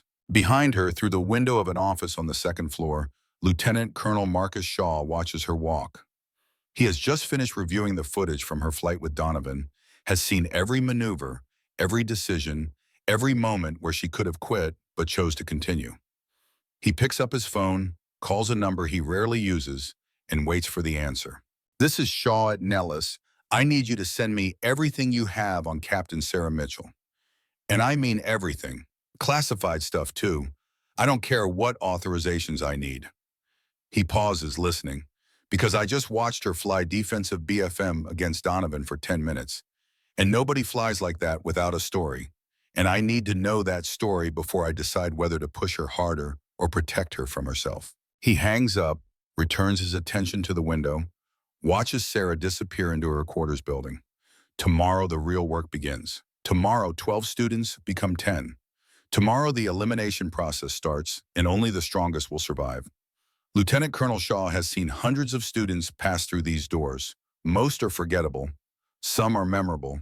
A rare few are exceptional. Captain Sarah Mitchell, mysterious past and quiet competence, just moved into the exceptional category. Now the question is whether exceptional is enough, or whether she carries something even rarer. The quality that separates good instructors from legendary ones. The ability to not just survive the fight, but to teach others how to survive it too. Time will tell. Time always tells. And in fighter weapons school, time moves fast and judges harshly and offers no second chances to those who fail its tests. Trial by fire. The second week begins with elimination. 2 students gone, their names removed from the roster with bureaucratic efficiency that does nothing to soften the violence of failure. Captain Brad Stevens and Lieutenant Marcus Webb, both competent pilots, both warriors in their own right, both insufficient for the demands of fighter weapons school. They pack their bags in silence, shake hands with the remaining 10 students, and drive away from Nellis knowing they were tested and found wanting. Sarah watches them go from her window, her coffee growing cold in her hands. She feels no satisfaction in their departure, no competitive triumph. Only a grim recognition that this machine grinds forward regardless of individual tragedy, that the mission demands excellence and accepts nothing less, that 10,000 hours of flight time means nothing if you cannot perform when the test arrives. Jake Harrison appears in her doorway, his knock soft, his expression subdued. "You okay?" Sarah turns from the window. "Why wouldn't I be?" Jake enters without invitation, sits on the edge of her desk. "Stevens was in my squadron 3 years ago. Good pilot, good man. Seeing him leave, it makes this real, you know? Makes you realize that being here isn't enough. You have to keep earning it every single day." Sarah nods slowly. "That's the only way it should be. The moment we stop earning it, we become a liability to the students we'll teach." Jake studies her face, searching for something. "You ever fail at anything, Mitchell? Ever wash out of a program or get told you weren't good enough?" The question hangs in the air between them. Sarah considers lying, considers the easy answer that would satisfy his curiosity without revealing truth. But Jake has been decent to her, has offered friendship without agenda, and that earns him honesty. Once, she sets down her coffee cup. "A long time ago, I failed at something that mattered more than flying." Jake waits, sensing she will continue or she will not, and that pressing will only close the door she has cracked open. "I failed to save someone." Sarah's voice is quiet, distant, speaking to memory rather than present company. "Someone who trusted me to make the right call. I made the call. It was the right tactical decision. But they died anyway. And being right doesn't matter when someone you care about stops breathing." The silence that follows is thick with shared understanding. Every combat pilot carries ghosts. Every warrior knows the weight of decisions that seemed correct until the body count arrived. Jake does not offer platitudes or false comfort. He simply nods, acknowledging her pain without trying to diminish it. "For what it's worth," he says quietly, "I think you're the best pilot in this course. Maybe the best pilot I've ever flown with. And I think whoever you lost would be proud of what you're doing here." Sarah really looks at him, and sees past the boyish face to the man underneath. Jake Harrison is going to be a great instructor someday because he understands that teaching is not about demonstrating superiority.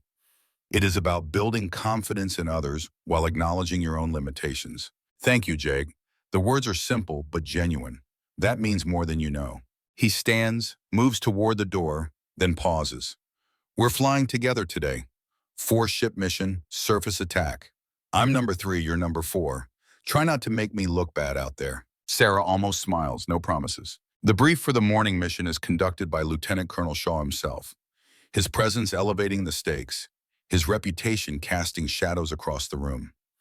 10 students sit in chairs arranged in 2 rows, notebooks open, pens ready, minds focused despite the exhaustion that comes from 5 days of intensive flying and academic work. "Today's mission is combat search and rescue." Shaw's voice cuts through the room like a blade. "You're a 4-ship flight tasked with extracting a downed pilot from hostile territory. The survivor is here." He points to a location on the map displayed behind him. "Enemy forces are converging on his position. You have 45 minutes from wheels up until they reach him. After that, he's captured or killed." He advances the slide showing the threat array. 3 surface-to-air missile sites, layered defense, optimal placement for engagement. Envelopes. 8 enemy fighters in the area likely to respond to your presence. Weather is marginal, clouds at 8,000 feet, visibility 3 miles in haze. He turns to face the students. Flight lead is Captain Chen. 2 is Captain Reynolds. 3 is Captain Harrison. 4 is Captain Mitchell. Sarah writes the assignments in her notebook, already processing the tactical problem, calculating routes and timelines and weapons employment options. Captain Amy Chen, 33 years old, F-15E pilot, quiet but tactically brilliant, will make a good lead for this mission. Captain David Reynolds, call sign Torch, 37 years old, A-10 pilot transitioning to F-16s, thinks differently than fighter pilots, which is exactly what unconventional missions require. Chen, you have 30 minutes to build your plan and brief your flight. Shaw crosses his arms. The clock starts now. Go. The room explodes into controlled chaos. Chen moves to the front, pulls up planning software, begins sketching routes. Jake and Torch join her, offering suggestions, debating approach angles, calculating fuel and weapons loads. Sarah hangs back initially, observing their process, letting them establish the framework before she contributes. Chen's plan takes shape quickly. They will approach low using terrain masking to avoid early detection by the SAM sites. 2 aircraft, Chen and Torch, will carry harms for suppression of enemy air defenses. Jake and Sarah will carry mixed loads, air-to-ground ordnance for close air support and air-to-air missiles for self-defense. The extraction will occur at a dry lake bed 3 miles from the survivor's current position, requiring him to evade to that location while they clear the area of threats. It is a solid plan, conventional by the book. Sarah sees the flaw immediately. They are thinking like students, trying to execute perfect doctrine rather than adapt to specific conditions. But she says nothing yet. Let Chen brief it. Let the others hear it. Then offer the alternative. Chen briefs her plan with crisp efficiency, covering every detail, every contingency, every decision point. When she finishes, she looks to her flight members. Questions or suggestions? Sarah raises her hand. Chen nods toward her. Ma'am, I think your plan is tactically sound but strategically predictable. The enemy will expect us to come in low, use terrain masking, suppress their SAMs. They'll position their fighters accordingly. Sarah stands, walks to the map. What if we do the opposite? What if we come in high and fast, make ourselves obvious, draw their fighters to us? While they're focused on the air threat, we use that distraction to slip 2 aircraft low for the actual pickup. The room goes quiet. Chen studies the map, her mind working through the implications. You're suggesting we split the package? Yes, ma'am. 2 aircraft as bait, 2 as rescue. The bait flight draws the enemy north, engages their fighters, keeps them busy. The rescue flight goes feet dry to the south, picks up the survivor, extracts before the enemy realizes what happened. Torch speaks up, his voice skeptical. That puts the bait flight at serious risk. 2 aircraft against 8? Those are suicide odds. Sarah meets his eyes. Not if the bait flight knows how to survive. Not if they're flown by the 2 best defensive pilots in this room. The implication is clear. She is volunteering to be bait. Jake immediately speaks up. If Mitchell's going, I'm going. He looks at Chen. You and Torch have more experience with precision weapons employment. You're better suited for the rescue. Let us draw them off. Chen considers, her tactical mind processing scenarios and probabilities. Shaw watches from the back of the room, saying nothing, letting his students work through the problem without instructor interference. This is the test within the test.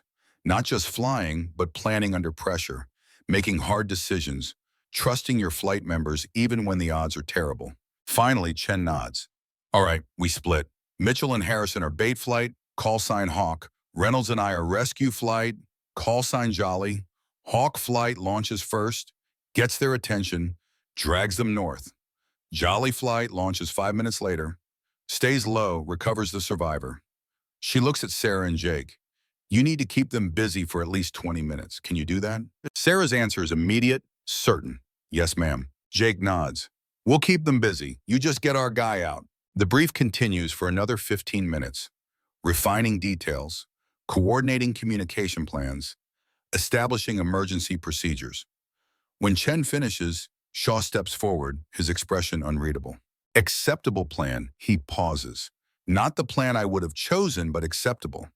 The modification proposed by Captain Mitchell shows tactical creativity and calculated risk assessment. His eyes find Sarah. Let's see if creativity survives contact with the enemy. You step to jets in 20 minutes. The flight line is chaos managed by discipline, ground crews swarming over 4 F-16s, loading weapons, fueling tanks, performing final checks. Sarah's aircraft carries 2 AAM-120 radar missiles, 2 AM-9 heat seekers, and enough fuel to stay airborne for 90 minutes if she manages it carefully. No bombs, no ground attack capability. She is configured purely for air-to-air combat, a fighter in the truest sense, designed to kill other aircraft and nothing else. Jake's jet sits next to hers, identically configured, a matched pair of predators preparing to draw fire so others can complete the mission. He walks over as she completes her pre-flight inspection, his helmet under his arm, his face showing tension he is trying to hide. You ever done this for real? Flown bait on a combat rescue? Sarah pauses, her hand on the aircraft ladder. Once. In Syria, different circumstances but same concept. Draw the enemy away from the package, survive long enough for the mission to succeed. How'd it turn out? Sarah climbs the ladder without answering. Jake takes that as answer enough. He returns to his jet, straps in, begins his checklist. Across the ramp, Chen and Torch are doing the same. 4 pilots preparing for a mission that will push them to their limits and possibly beyond. The radios crackle with the familiar rhythm of flight operations. Nellis Tower, Hawk Flight of 2, request taxi. Hawk Flight, Nellis Tower, taxi runway 21, left via Bravo, hold short. Jolly Flight, remain in position. Sarah taxis behind Jake, her jet following his with the precision of hundreds of hours of formation flying. They hold short of the runway, run their final checks, and wait for clearance. The weight of the mission settles over Sarah like a familiar coat, heavy but comfortable. Pressure transformed into focus.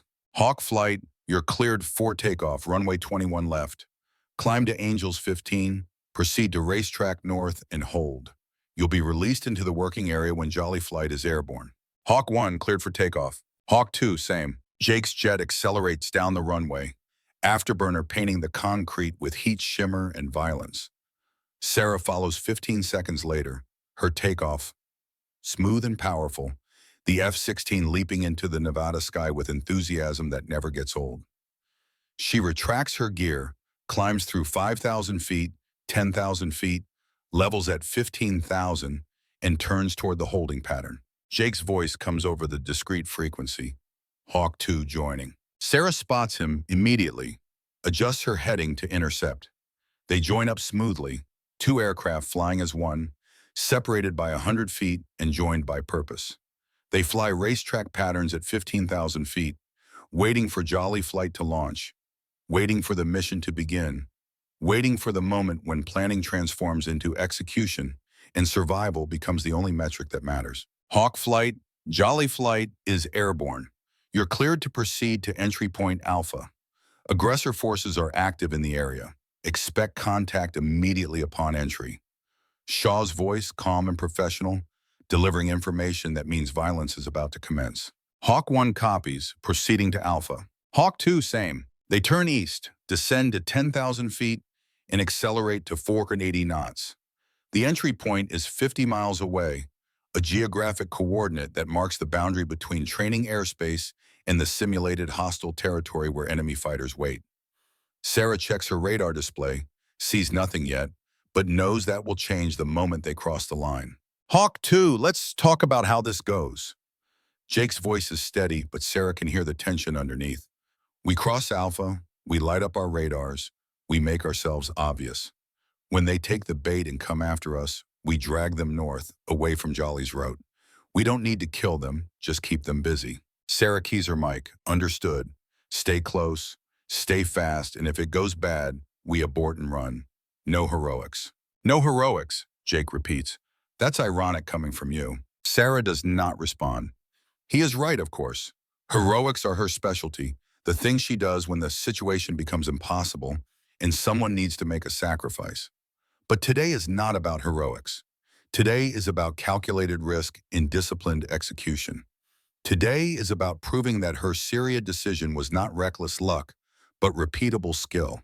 They cross entry point at Alpha at 450 knots, 10,000 feet, radar systems active and broadcasting their presence like a beacon. For 30 seconds, nothing happens. Then Sarah's radar warning receiver screams to life. Multiple contacts, SA-10 surface to air missile system locking them up from the north. Simultaneously, her radar display populates with 8 contacts. Enemy fighters 30 miles away and closing fast. Hawk 2 contact, 8 hostile, heading 180, 30 miles high. Hawk 1 has them. Let's turn into them, show we're not running. They turn north, pointing directly at the approaching fighters, a deliberate provocation designed to draw attention and aggression. It works. The 8 contacts split into 2 groups, 4 and 4, executing a pincer maneuver designed to trap Hawk flight between converging threats. They're taking the bait. Sarah watches the tactical display, sees the geometry developing, calculates the timing. Jolly flight should be crossing into the area from the south right now, low and undetected, while all eyes focus on the air battle developing in the north. Hawk 1, let's merge with the northern group first, then extend south before the second group can sandwich us. Copy. Break right on my call, go pure defensive, survive the merge, then extend. The range decreases rapidly. 20 miles, 15 miles, 10 miles. Sarah's heart rate elevates but does not spike. Her breathing controlled, her hands steady on the stick and throttle. She has been here before, outnumbered and outpositioned, survival dependent on skill and will. Muscle memory takes over, subconscious systems that operate faster than conscious thought. 5 miles. The enemy fighters are visible now. 4 F-16s flown by aggressor squadron pilots, experts at simulating enemy tactics, unforgiving in their execution. They split into 2 pairs, classic 2 versus 2 engagement geometry, planning to separate Hawk flight and destroy them individually. 3 miles. Hawk 1, brake right, defending. Jake's jet brakes hard right, pulling maximum Gs, disappearing from Sarah's peripheral vision as he maneuvers independently. Sarah brakes left, equally hard, separating from Jake to deny the enemy an easy 2-for-1 kill. 2 aggressor jets follow her, committing to her as the target, their noses tracking her movement with predatory precision. The merge is violent and disorienting, aircraft passing within hundreds of feet at closure rates exceeding 800 knots. Everyone turning hard, everyone pulling Gs, the sky transforming from empty space into a 3-dimensional battlefield where altitude and energy and position determine life and death. Sarah's vision narrows as 7 Gs compress her body, her G-suit inflating with crushing force, her muscles straining against the weight. She sees one aggressor overshoot, his energy too high, his turn radius too large. She recognizes the mistake instantly, pulls her nose toward him, simulates a missile shot. Fox 3, Hawk 2, engaging lead hostile. The aggressor does not acknowledge immediately, too busy trying to correct his overshoot, but mission rules require him to honor the simulated kill. Finally, grudgingly, he responds. Lead hostile is defending. His tone suggests he does not believe she achieved valid parameters, but the Acme recording system will adjudicate truth later. Sarah does not wait for confirmation. She is already reversing, looking for the second aggressor, finding him at her 7 o'clock position, pulling hard to get on her tail. She extends away from him, trading positional disadvantage for speed and separation, refusing to fight the turning battle he wants.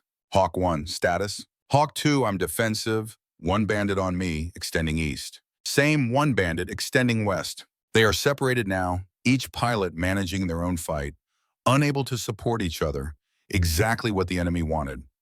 But separation also means the enemy is separated, their force ship divided into 4 individual engagements, coordination breaking down into chaos. Sarah's aggressor follows her east, closing the gap, preparing for another attack. She monitors her fuel, her speed, her altitude, building a mental model of her energy state and options. The aggressor closes to 3 miles, then pulls into a climbing attack, trying to use vertical maneuvering to gain advantage. Sarah recognizes the tactic from her fight with Donovan, knows the counter, executes it instinctively. She pulls into the vertical as well, accepting the challenge, climbing until her speed bleeds to the edge of controllability, then rolls and pulls in a direction he does not anticipate. The maneuver works. She creates separation, forces him to reset, buys herself 20 seconds to breathe and reassess. In those 20 seconds, she hears Jake on the radio, his voice strained but controlled. Hawk 1 is defensive, requesting support.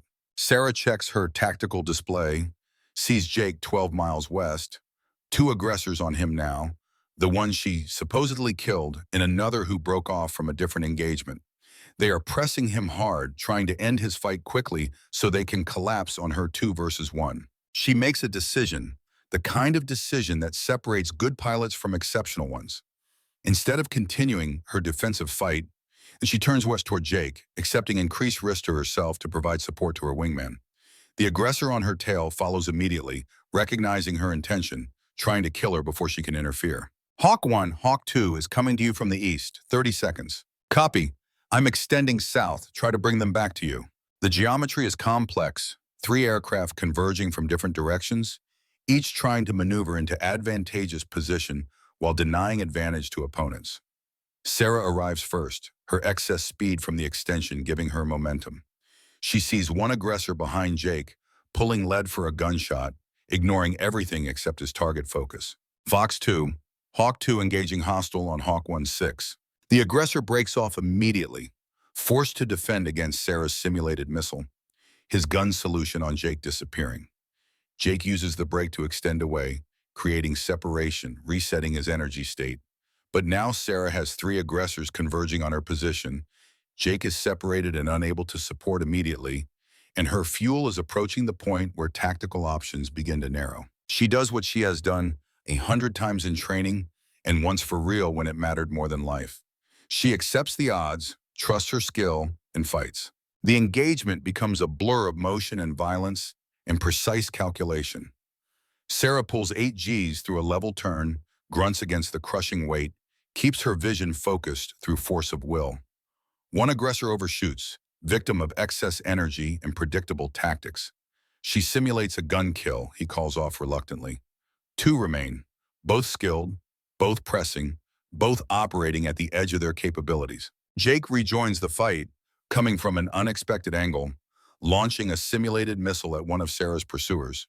The aggressor breaks off to defend, reducing the pressure on Sarah to 1 versus 1.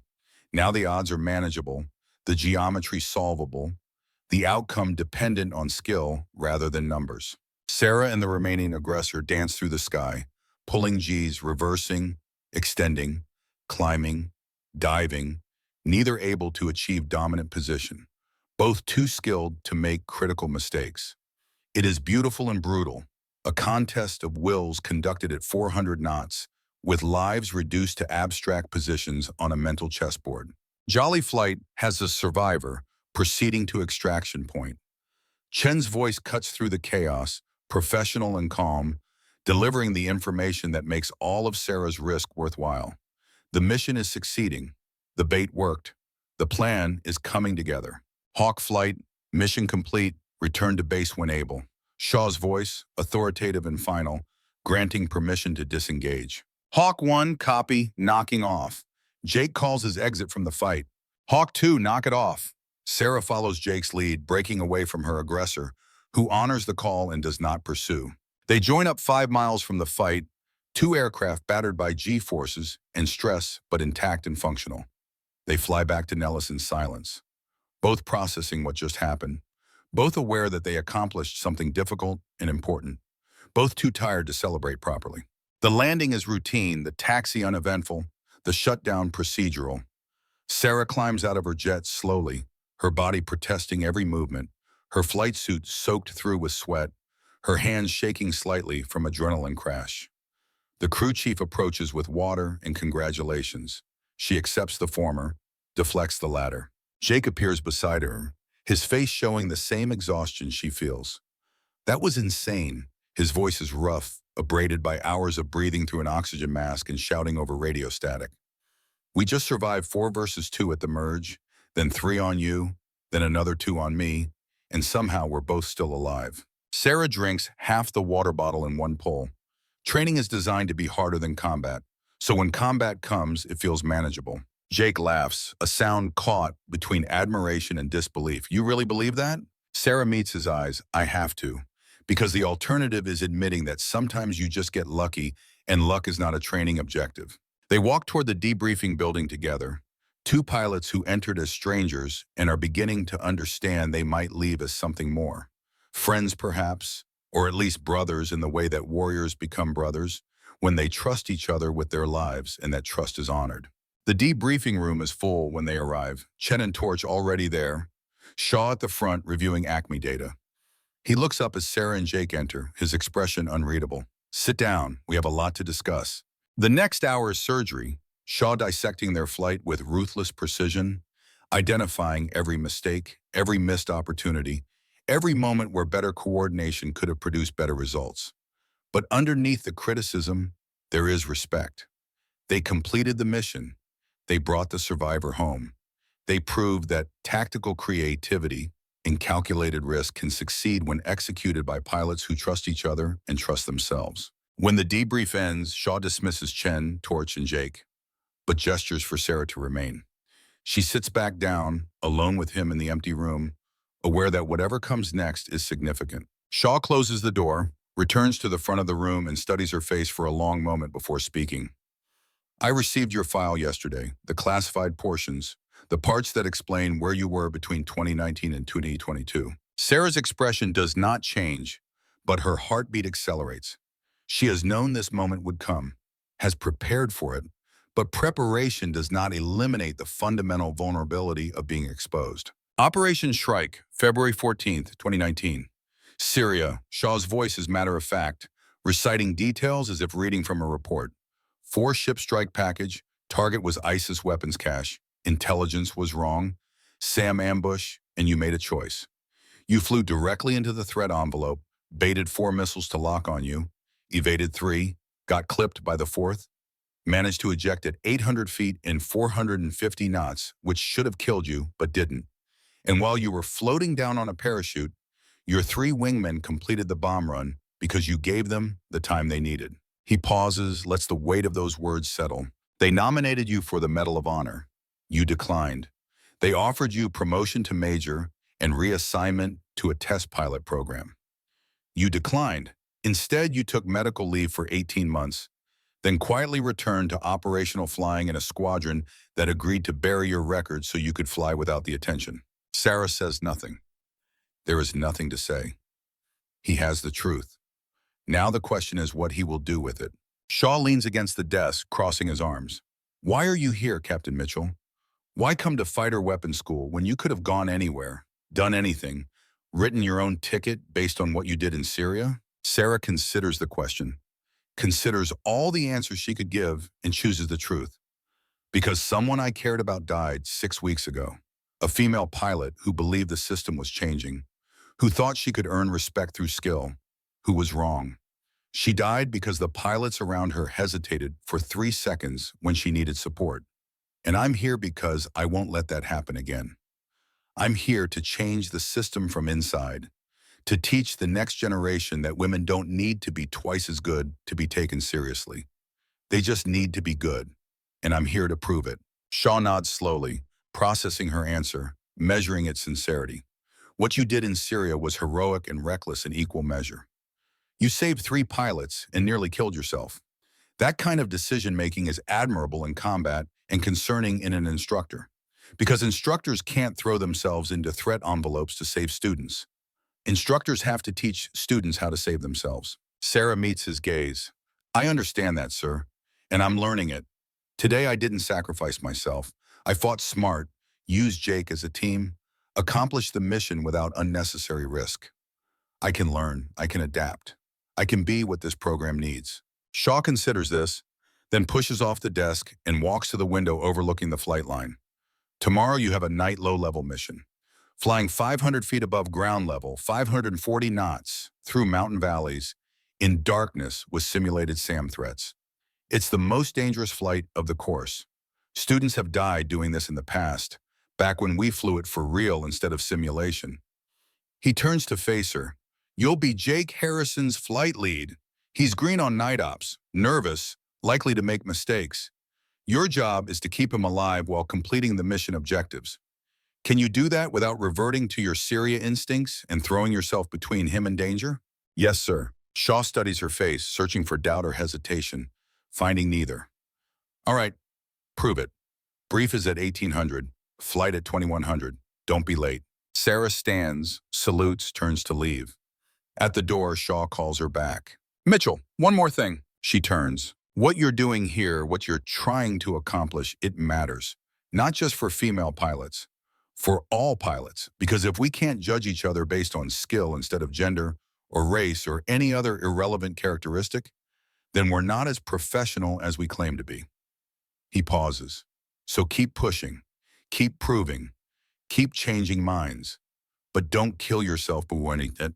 The mission needs you alive. Sarah nods once, accepting the words as the blessing they are, then leaves.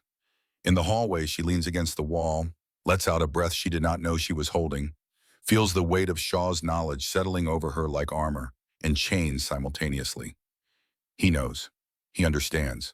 And he is giving her permission to continue, but also warning her about the cost of her methods. She pushes off the wall, walks toward the exit, steps into the Nevada afternoon. The sun is descending toward the mountains, painting the sky in shades of orange and purple, the day dying beautifully as days do in the desert. Somewhere on this base, Jake Harrison is preparing for tonight's mission. Probably nervous, probably doubting himself, probably wondering if he has what it takes. Sarah's job is to make sure he discovers the answer is yes. Not by doing the flying for him, but by teaching him to trust himself when the darkness comes and the terrain rises, and the fear whispers that he should abort, should quit, should choose safety over mission. Her job is to show him that fear is information, not instruction, and that courage is not the absence of fear, but the decision to fly anyway. She pulls out her phone, types a message to Jake. Meet me in the planning room at 1700. We need to talk about tonight. His response comes 30 seconds later. I'll be there. Bring coffee. I think I'm going to need it. Sarah smiles despite herself, despite the exhaustion, despite the weight of Shaw's revelations and expectations. Jake Harrison is going to be fine. She will make sure of it, not through heroics or sacrifice, but through teaching, through patience, through showing him that he already has everything he needs to succeed. Tonight will test them both. Tonight will reveal whether Sarah Mitchell can be not just a survivor, but a teacher, whether she can guide someone else through darkness without taking the controls and flying the mission herself, whether she can trust another pilot to find their own courage instead of relying on hers. The sun continues its descent, the shadows lengthen, and Sarah walks toward the planning room where Jake waits, where the next chapter of this journey will be written, where the mission continues its relentless progression toward unknown conclusions. Above her, an F-16 climbs through the twilight, its pilot practicing maneuvers, preparing for some future test, reaching toward the sky with the eternal optimism of warriors who believe that skill and will can overcome any obstacle. Sarah watches the jet until it disappears into the gathering dusk, then turns away and continues walking, carrying Lisa's memory and Shaw's trust and her own determination toward whatever tonight will bring. The Crucible. Night falls over Nevada like a curtain dropping on a stage. The transition from day to darkness absolute in the desert where no city lights soften the arrival of evening. Sarah stands on the flight line watching the last traces of sunset fade from the western mountains, her flight suit already feeling heavier in anticipation of what comes next. Night flying is different, not just in degree but in kind, a transformation of familiar tasks into exercises in faith and precision where visual references disappear and instruments become gospel. Jake appears beside her, 2 cups of coffee in hand, his offering accepted with a nod of gratitude. He looks young in the fading light, younger than his 29 years, his face showing the tension of someone about to face a test they are not certain they can pass. You ever crash at night? His question is direct, stripped of pretense by nervousness. I mean, not actually crash, but come close enough that you knew it was luck, more than skill, that saved you? Sarah considers the question, weighs honesty against reassurance, and chooses truth because Jake deserves nothing less. Once. Low level in Afghanistan, Mountain Valley, GPS failed, clouds dropped below briefed altitude, and for about 30 seconds I was flying on instruments 50 feet above terrain I couldn't see in a valley I wasn't completely sure I was still inside. She sips her coffee. Scariest 30 seconds of my life. But I trusted my instruments, flew the numbers, and when the clouds lifted, I was exactly where I thought I was. Jake absorbs this, processes it, finds whatever reassurance he needs in her survival. How do you do it? How do you trust instruments when every instinct is screaming that you're about to hit something? You don't fight the instinct. Sarah watches an F-16 taxi past, its navigation lights bright against the gathering darkness. You acknowledge it, thank it for trying to keep you alive. Then you ignore it and fly the mission. Instinct is pattern recognition based on past experience. But at night in mountains with no visual references, past experience is irrelevant. The only truth is what your instruments tell you.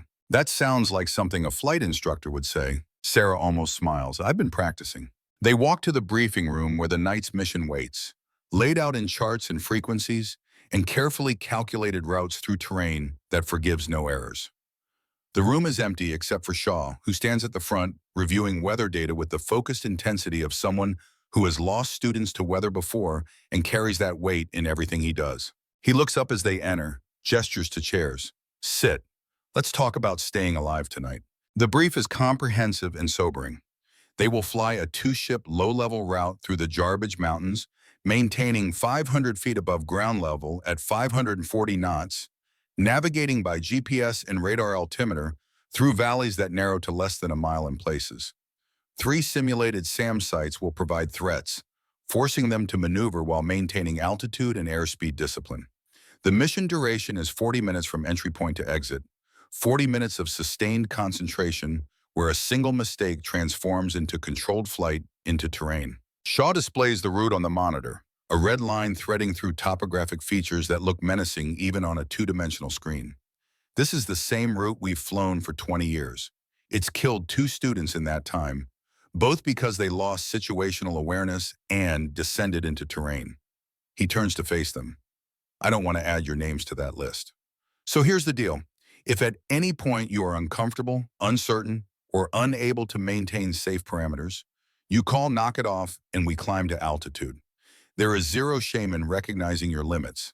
There is infinite shame in dying because you were too proud to admit you were overwhelmed. His eyes find Jake. Harrison, you're number 2. Your job is to fly formation on Mitchell, maintain position, and if you lose sight of her, you call blind immediately and execute lost wingman procedures. Do not try to find her visually. Do not descend to look for her. Climb to safe altitude, establish communication, and we'll sort it out. Understood? Yes, sir. Jake's voice is steady, but Sarah can hear the tension underneath. Shaw's attention shifts to Sarah. Mitchell, your flight lead. Your responsibility is not just your own aircraft, but Harrison's as well. You set the pace, you make the decisions, and if Harrison calls unable or uncomfortable, you abort immediately. No second guessing, no trying to push through. Your wingman's comfort and capability defines the limits of the mission. Clear? Crystal, sir. Good. Shaw advances to the next slide, showing emergency procedures and divert fields. One more thing. The moon is new tonight. Cloud cover is forecast at 30%, and there's a chance of mountain wave turbulence in the valleys. Conditions are going to be challenging. He pauses, but they're also going to be realistic. Combat doesn't wait for perfect weather, so treat this like the real thing, because someday it will be. The brief continues for another 40 minutes, covering every detail, every contingency, every decision point that might arise.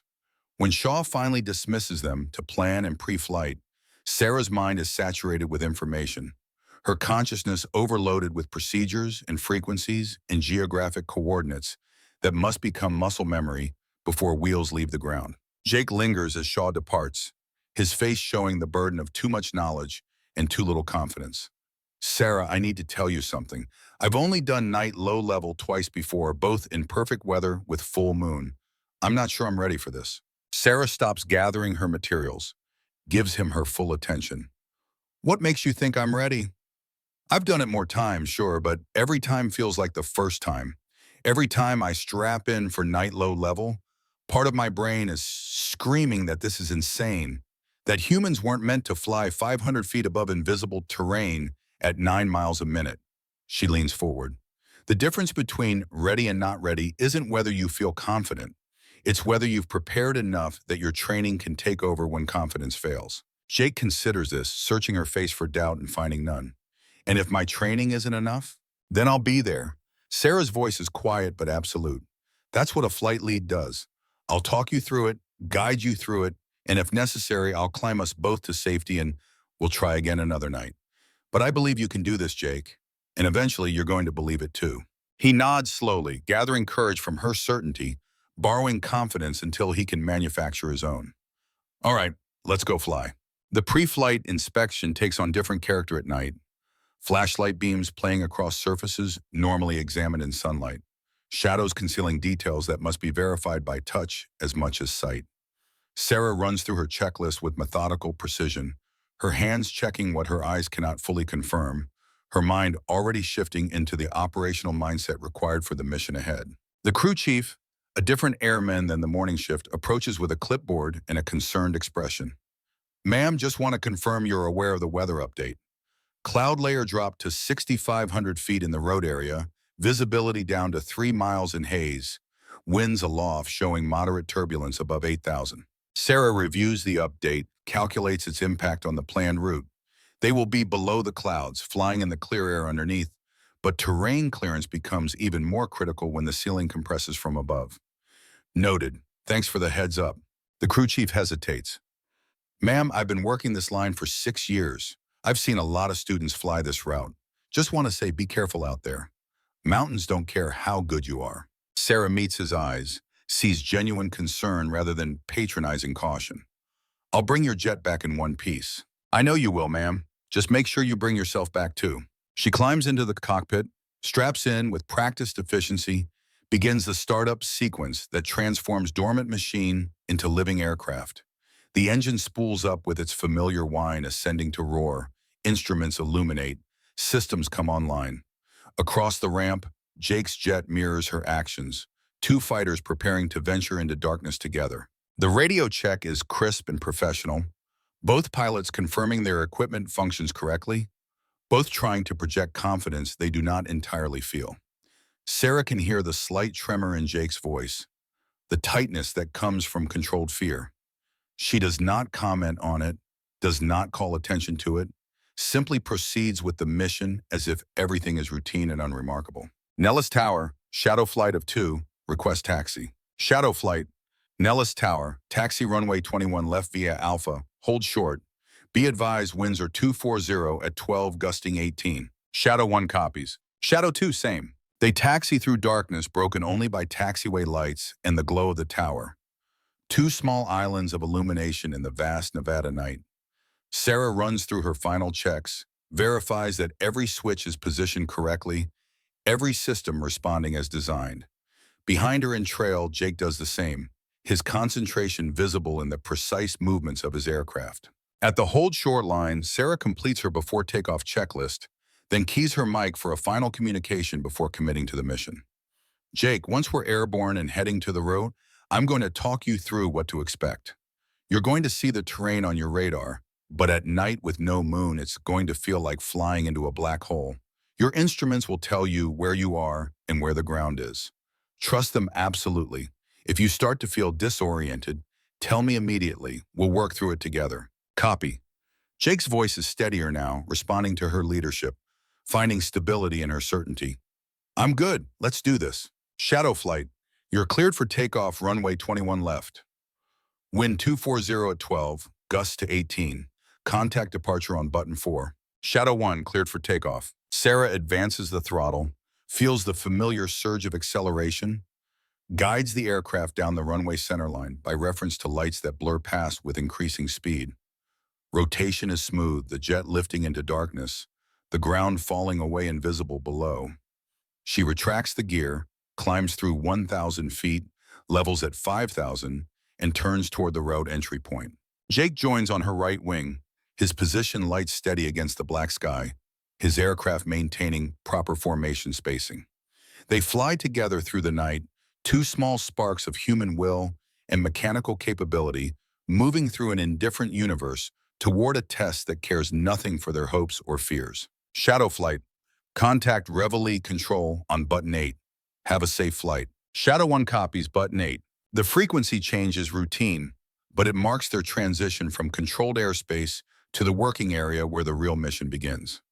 Sarah contacts the controller, receives clearance to enter the low-level route, and begins her descent toward 500 feet above ground level. The transition from altitude to low level is gradual and deliberate, Sarah bleeding off height in measured increments while monitoring her radar altimeter and GPS position. At 2,000 feet, she levels briefly, gives Jake time to stabilize, then continues down to 1,000, then 500. The radar altimeter shows terrain clearance, numbers that represent the margin between flight and catastrophe. Shadow 2 were established at route altitude. From here on, fly your instruments. Don't look outside except to maintain formation on me. The terrain is invisible, but it's there, and if you descend below our cleared altitude, you'll find it the hard way. Copy, instruments only, maintain formation. Sarah advances the throttle to 540 knots, feels the aircraft accelerate, watches the GPS track their progress toward the first turn point. The terrain begins to rise on either side as they enter the mountain valley, the radar altimeter showing decreasing clearance as the floor of the valley climbs to meet them. She maintains 500 feet above ground by referencing her instruments, flying numbers rather than visual cues, trusting technology to paint an accurate picture of invisible reality. The first SAM threat activates at the entry to the valley, her radar warning receiver screaming threat indications, simulated missiles launching toward their position. Sarah executes the briefed response, deploying chaff and flares while maneuvering within the constraints of the terrain. The valley walls are close, perhaps half a mile on either side, forcing her to balance SAM avoidance with terrain clearance. Shadow 2, defending SAM threat, stay with me. 2's with you. Jake's voice is tight but controlled, his aircraft maintaining position through the maneuver, his trust in her leadership absolute. They clear the first threat, continue deeper into the valley, the terrain rising and falling beneath them in patterns they can see on radar but not with their eyes.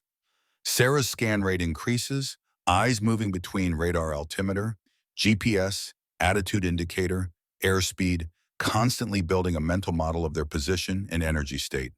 The workload is intense, every second demanding decisions, every decision carrying consequences. The second turn point approaches, a 90-degree turn to the left, required to follow the valley as it bends around a mountain ridgeline. Sarah calls the turn, begins her bank, monitors her altitude throughout the maneuver. The G-forces are moderate but persistent, the turn requiring 30 seconds to complete at their airspeed. 30 seconds of flying blind through a turn where error means flying into terrain that would kill them before they could react. Passing turn 2, next turn in 40 seconds. Sarah's voice is calm, professional, giving Jake the information he needs to anticipate what comes next. The valley narrows ahead, terrain rising on both sides, the margins shrinking. And then Jake's voice, stressed and uncertain. Shadow 1-2 is showing terrain alert, radar altimeter dropping. Sarah's eyes snap to her own instruments, confirming they are at correct altitude. The terrain is rising faster than briefed, mountain wave effects creating downdrafts that are pushing them closer to the ground. She has two choices: climb to safer altitude and abort the mission, or add power and fight through the turbulence while maintaining profile. Shadow 2, add power, maintain altitude. We're in a downdraft, it'll pass in 10 seconds. She advances her own throttle, feels the aircraft fight against the descending air, watches the radar altimeter stabilize at 450 feet, closer to terrain than planned but within acceptable parameters. The turbulence buffets both aircraft, violent vertical movement that fights their attempts to maintain steady flight. 8 seconds, 9 seconds, 10 seconds. The downdraft releases them, the radar altimeter climbing back to 500 feet as they clear the area of disturbed air. Sarah exhales slowly, maintains her scan, continues navigating the road. Jake's voice comes back, shaken but functional. Shadow 2 is stable, back at altitude. Good work. You did exactly right. Added power, maintained discipline, trusted your instruments. Sarah keeps her voice steady, reinforcing his success, building his confidence, even as they continue through challenging conditions. That's going to happen a few more times tonight. Each time, same response: power, altitude, trust. Copy. They proceed deeper into the route, the terrain becoming more aggressive, valleys narrowing and turning, ridgelines reaching higher on either side. Sarah's mind operates in a state of heightened focus, processing information faster than conscious thought, her hands making minute corrections to heading and altitude almost before her brain registers the need. This is the pilot's state of grace, the moment where training and experience fuse into something transcendent, where human and machine become single entity pursuing single purpose. The third SAM threat appears without warning, a simulated SA-15 short-range system that activates only when aircraft pass directly overhead, denying any advance warning. Sarah's radar warning receiver explodes with threat indications, multiple missiles simulated launching, her aircraft designated as target. Shadow 2, brake left, chaff and flares, now. She executes her own brake, pulling 4 Gs in a turn that fights against terrain constraints, her altitude dropping to 400 feet before she can correct. The maneuver is violent and necessary, the only response to a threat this close with no time for deliberate planning. But Jake does not respond immediately. For 2 seconds, perhaps 3, there is silence on the radio. Sarah's heart rate spikes, tactical mind calculating possibilities, none of them good. Then Jake's voice, strained and high. Shadow 2 is disoriented. I lost you. I can't see anything. The words punch through Sarah's focus like a physical blow. Jake has lost situational awareness, lost sight of her aircraft, lost his reference in the darkness, and is now flying blind in a narrow valley with terrain on all sides and his instruments telling him contradictory things his panicking mind cannot process. Sarah's training takes over, her voice becoming anchor in his chaos. Jake, listen to me. I need you to do exactly what I say. First, wings level. Check your attitude indicator, level your wings. A pause that lasts forever, then strained, wings level. Good. Now look at your altimeter. What does it read? Another pause, 400 feet. That's too low. We're in a valley with terrain at 300 feet. I need you to climb. Throttle forward, gentle pull on the stick, climb to 1,000 feet. Do it now. Sarah simultaneously maneuvers her own aircraft, turning back toward Jake's last known position, trying to reacquire him visually, knowing that seeing his position lights will help him reorient faster than any verbal guidance. Her eyes scan the darkness, searching for the small red and green lights that mark his aircraft. Shadow 2 is climbing. Jake's voice is steadier, the act of doing something constructive beginning to override his panic. Passing 600 feet. Keep climbing to 1,000, then level off. I'm coming around to find you. Sarah's radar shows Jake's aircraft, his transponder, painting a clear picture of his position 2 miles behind and now above her. She completes her turn, begins climbing to join him, her mind already running through the decision matrix of whether to continue the mission or abort to safety. Shadow 2 is level at 1,000 feet.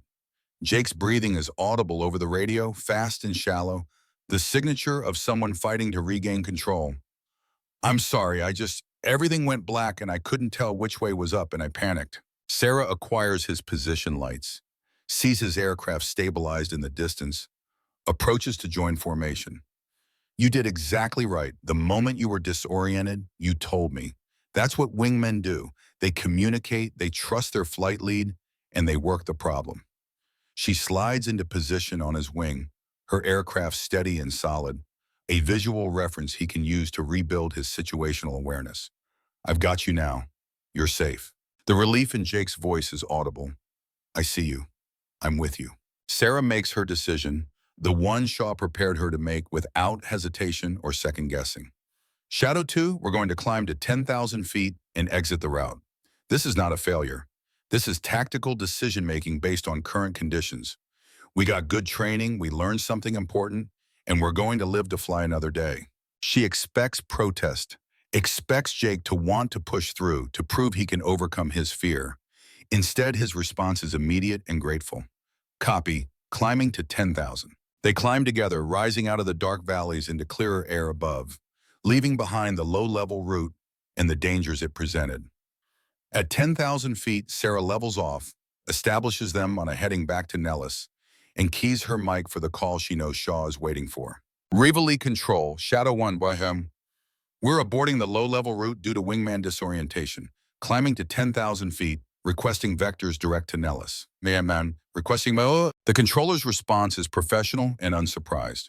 Shadow 1 Reveille copies your abort. Turn right heading 270, descend and maintain 8,000, contact Nellis approach on button 6. The flight back to base is quiet, both pilots processing what happened, both aware that the mission ended differently than planned. Sarah monitors Jake's aircraft, watches for any signs of continuing distress, sees only steady professional flying. He is recovering, his confidence damaged, but not destroyed, his capability questioned, but not eliminated. On approach to Nellis, with the runway lights visible ahead like a string of diamonds across the desert, Jake finally breaks the silence. Thanks for not making me continue. I wanted to prove I could push through, but I think that would have been pride talking, not good judgment. Sarah lines up on final approach, begins her descent toward the runway. Learning the difference between courage and stupidity is what separates good pilots from dead pilots. You made the right call, telling me you were disoriented. That took more guts than trying to fake your way through would have. They land separately, Sarah first and then Jake, both touchdowns smooth and professional, muscle memory overriding whatever emotional turmoil might be churning underneath. They taxi to the ramp, shut down their engines, begin the post-flight ritual that transforms pilots back into people. The crew chief who greeted Sarah before the flight approaches as she climbs down. "Welcome back, ma'am. Heard on the radio you aborted the route. Everything okay?" Sarah removes her helmet, runs a hand through sweat-soaked hair. "Everything's fine. Just made a tactical decision to prioritize safety over completion. The jet's code 1, no issues." The crew chief nods, accepting her assessment without question, then lowers his voice. "For what it's worth, ma'am, I've been here long enough to see a lot of students try to push through when they should have aborted. Most of them made it back. A couple didn't. You made the right call." Jake appears beside them, his face showing exhaustion and embarrassment in equal measure. Sarah dismisses the crew chief with thanks, then turns to her wingman. "Walk with me."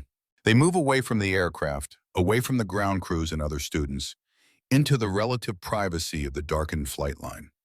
Jake stops, turns to face her, his expression preparing for the criticism he expects and believes he deserves. Sarah speaks before he can. "Tonight you learned something more important than how to fly night low levels. You learned to recognize when you're overwhelmed and communicate it to someone who can help. That's not weakness. That's wisdom." Jake shakes his head, frustration evident. "But I failed. I was supposed to complete the mission and I couldn't handle it." "No," Sarah's voice is firm. "You didn't fail. You encountered a situation that exceeded your current capability. You recognized it, you communicated it, and you trusted your flight lead to make the right decision. That sequence of actions is textbook correct." She pauses, making sure he hears what comes next.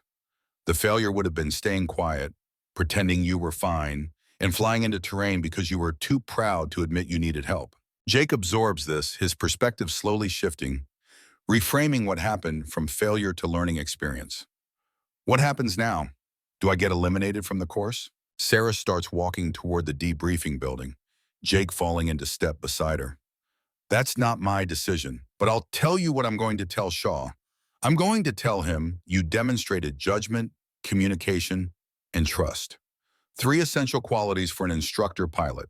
And I'm going to recommend we fly this mission again tomorrow night because you need to prove to yourself that tonight was a learning experience, not a definition of your limitations." "You'd fly with me again?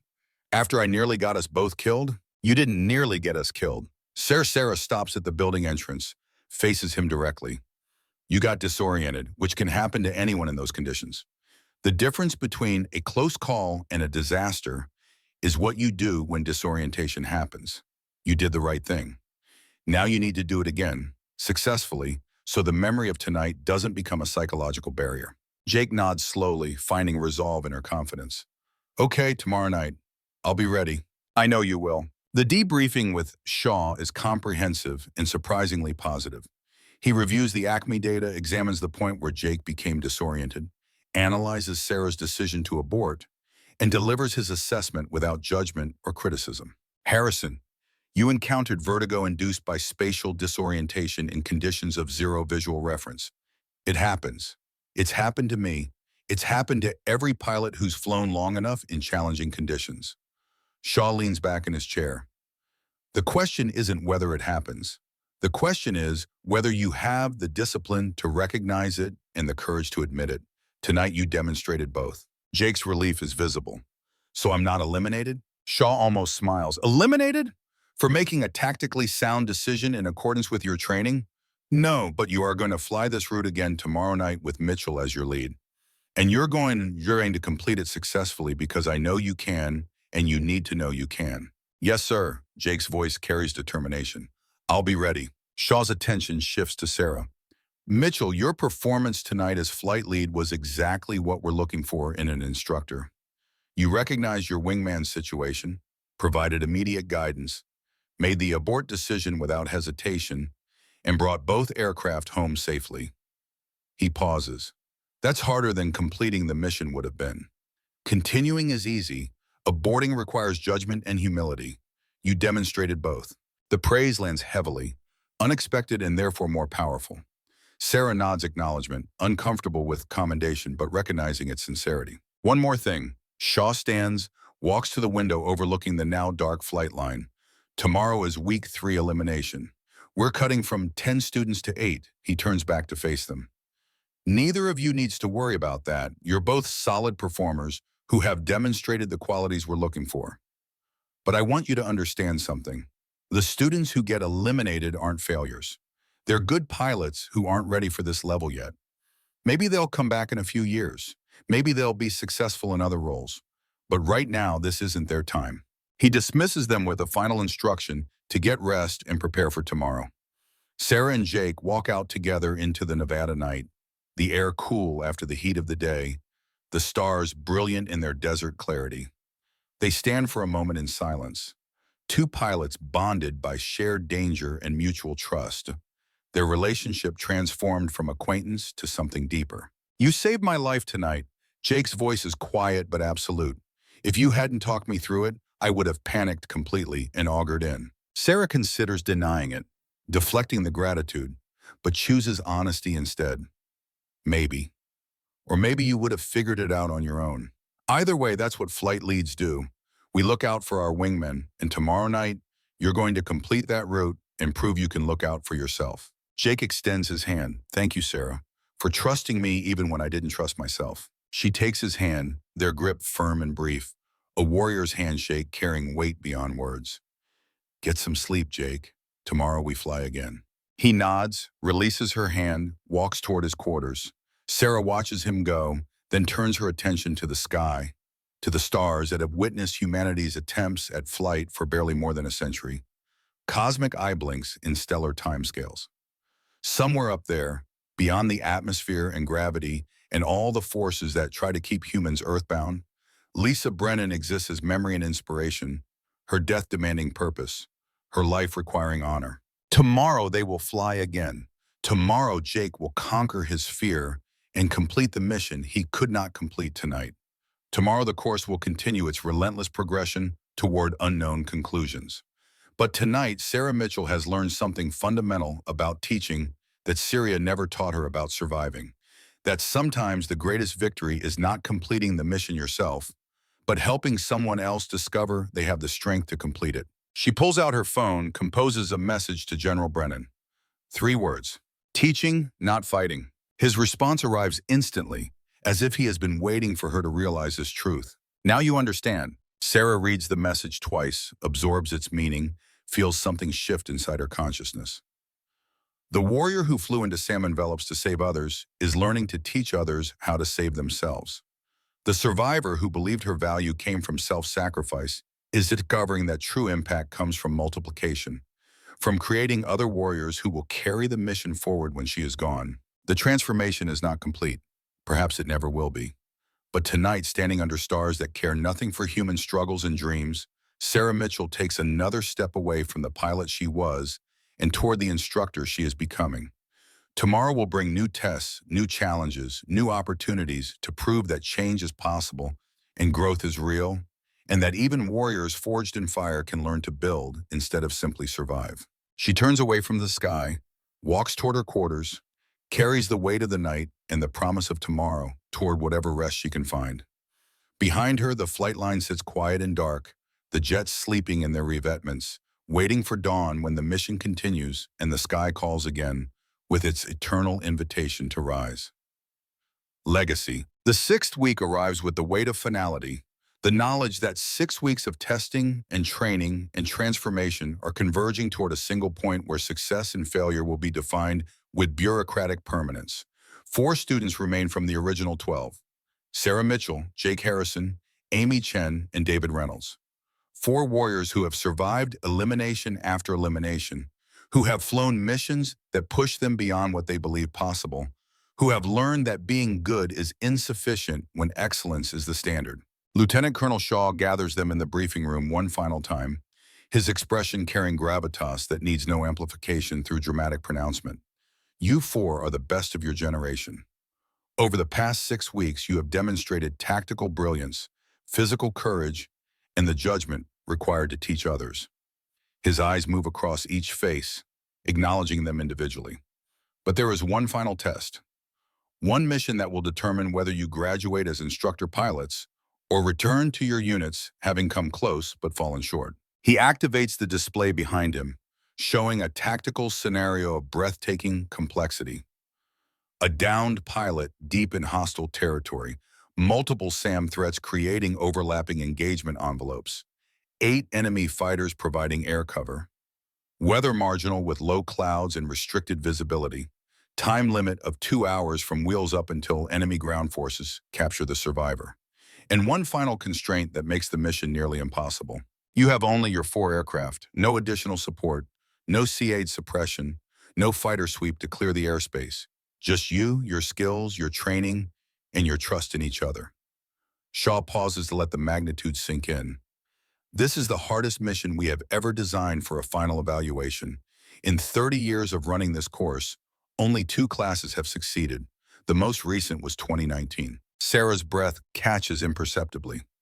2019, the year of Operation Shrike, the year she flew into a SAM envelope and somehow survived. Shaw's eyes find hers, hold for a moment that communicates volumes without words, then move on. You have 12 hours to plan. Flight lead will be decided by your group. You will brief me at 1900 hours. You will launch at 2100 hours. And you will either complete this mission successfully or you will fail together.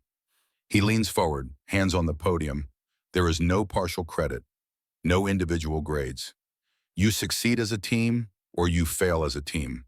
That is how combat works, and that is how this evaluation works. The room is silent. 4 pilots processing the implications, calculating odds, measuring their combined capability against the impossible standard Shaw has established. Finally, Amy Chen speaks, her voice steady and analytical. Sir, with respect, this scenario appears designed to be unwinnable. 4 aircraft against 8 fighters plus layered SAMs with no support assets seems like a mathematical impossibility. Shaw nods, acknowledging her assessment. It does seem that way, doesn't it? He almost smiles, but 6 years ago, a single pilot managed to draw an entire enemy fighter group away from a strike package while evading multiple SAM systems long enough for the mission to succeed. His eyes find Sarah again. If one pilot can achieve the impossible, I expect 4 exceptional pilots working together can do the same. The dismissal is implicit. They have 12 hours. The clock is running. Shaw leaves without further comment, his footsteps echoing in the corridor outside, leaving 4 students alone with a problem that has no obvious solution and stakes that could not be higher. David Reynolds breaks the silence first, his voice carrying the pragmatic directness of someone trained to deliver ordnance under fire. We need a flight lead, someone who's flown this kind of mission before, or something close to it. He looks at Sarah. Mitchell, I think that's you. Sarah hesitates, the old instinct to deflect and minimize rising reflexively, but Jake speaks before she can decline. I agree. Sarah's tactical thinking is the best I've seen. And more than that, she knows how to keep people alive when the odds are impossible. He meets her eyes. I trust you to lead this. Amy nods. I'm in. Chen defers to Mitchell for flight lead. 3 sets of eyes on her. 3 warriors offering their trust, their careers, potentially their lives to her judgment. Sarah feels the weight of it, feels the old Syria terror rising, the knowledge that her decisions will determine outcomes beyond her control. But underneath the fear, something else stirs. The recognition that this is exactly what she came here to do. Not to prove herself, but to lead others. Not to survive alone, but to ensure others survive. All right, Sarah stands, moves to the planning board. Here's what we're going to do. The next 12 hours are intense and exhausting.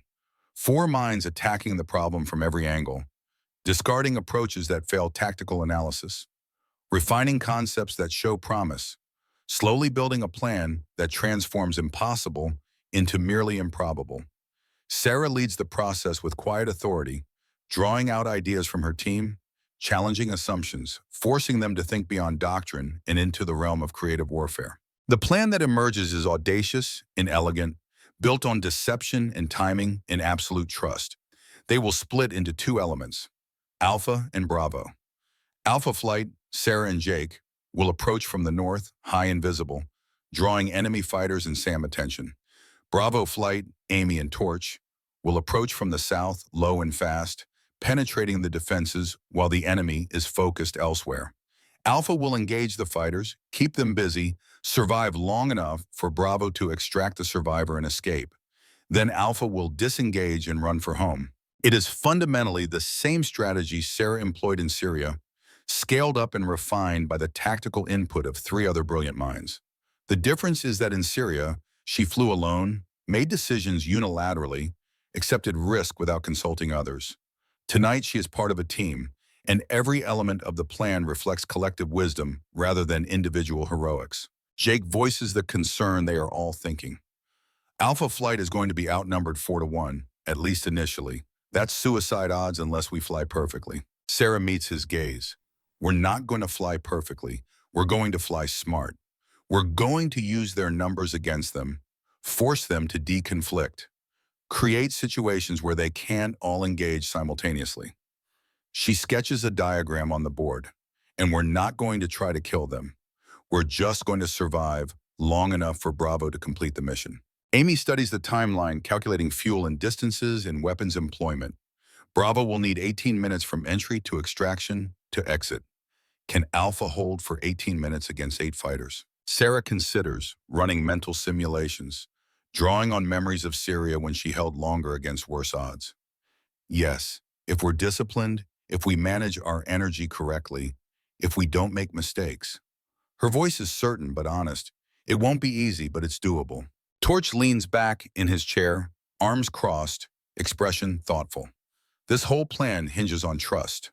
Alpha trusting that Bravo will complete the mission quickly.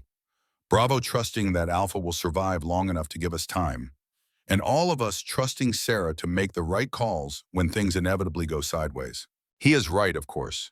The plan is mechanically sound but psychologically demanding, requiring faith in each other that transcends professional courtesy and enters the realm of brotherhood. Sarah sees it in their faces, the recognition that they are about to bind themselves together in ways that will either forge something permanent or break them completely. I trust you. Jake says it simply, directly, without elaboration or qualification. Amy nods. Same. Torch grins, his usual humor emerging through tension. Hell, if Mitchell says she can hold 8 fighters for 18 minutes, I believe her. Woman survives Syria. This is just Tuesday. The briefing to Shaw at 1900 hours is crisp and professional. Sarah presenting their plan with the confidence of someone who has tested every assumption and found them sound. Shaw listens without interruption, his face revealing nothing, his mind processing their proposal against decades of tactical experience and intimate knowledge of what works and what kills. When Sarah finishes, Shaw stands silent for 30 seconds that feel like hours. Then he nods once, sharp and decisive. Acceptable plan, high risk but calculated. The split package approach is tactically sound given your constraints. His eyes find Sarah. The success of this mission rests primarily on Alpha Flight's ability to survive while Bravo executes. Are you confident you can hold that long? Yes, sir. Shaw studies her face, searching for bravado or doubt, finding neither.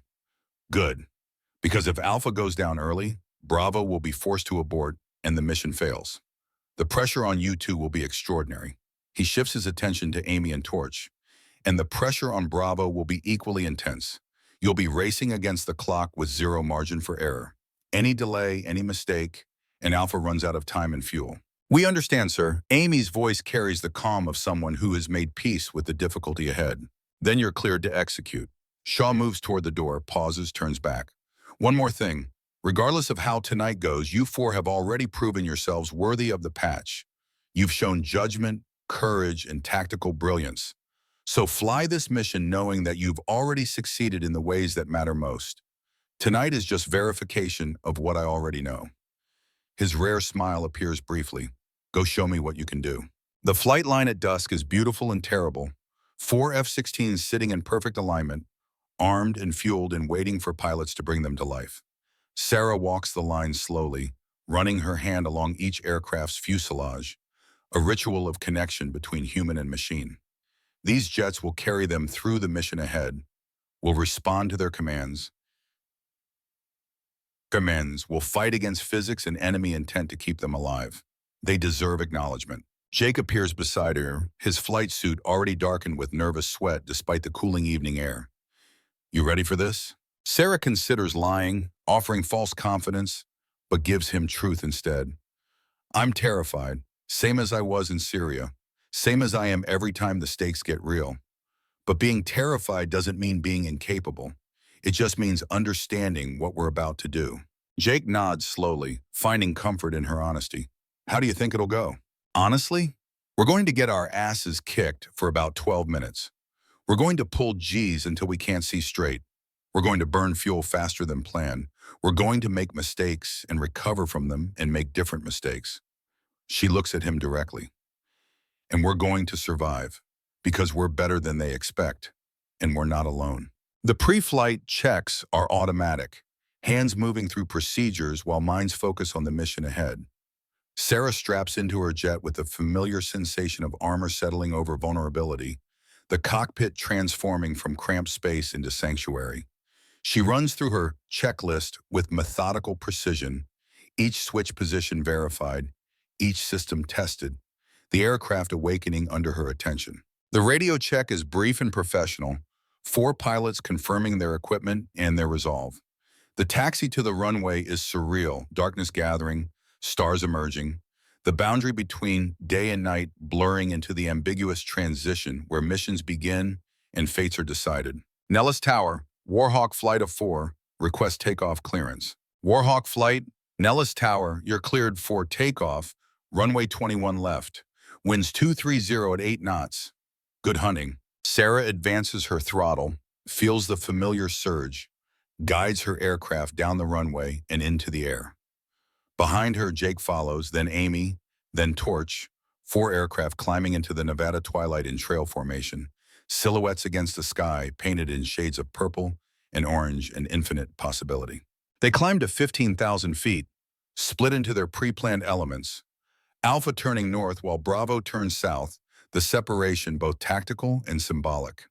Sarah flies beside Jake, their aircraft 100 feet apart, 2 warriors about to face 8.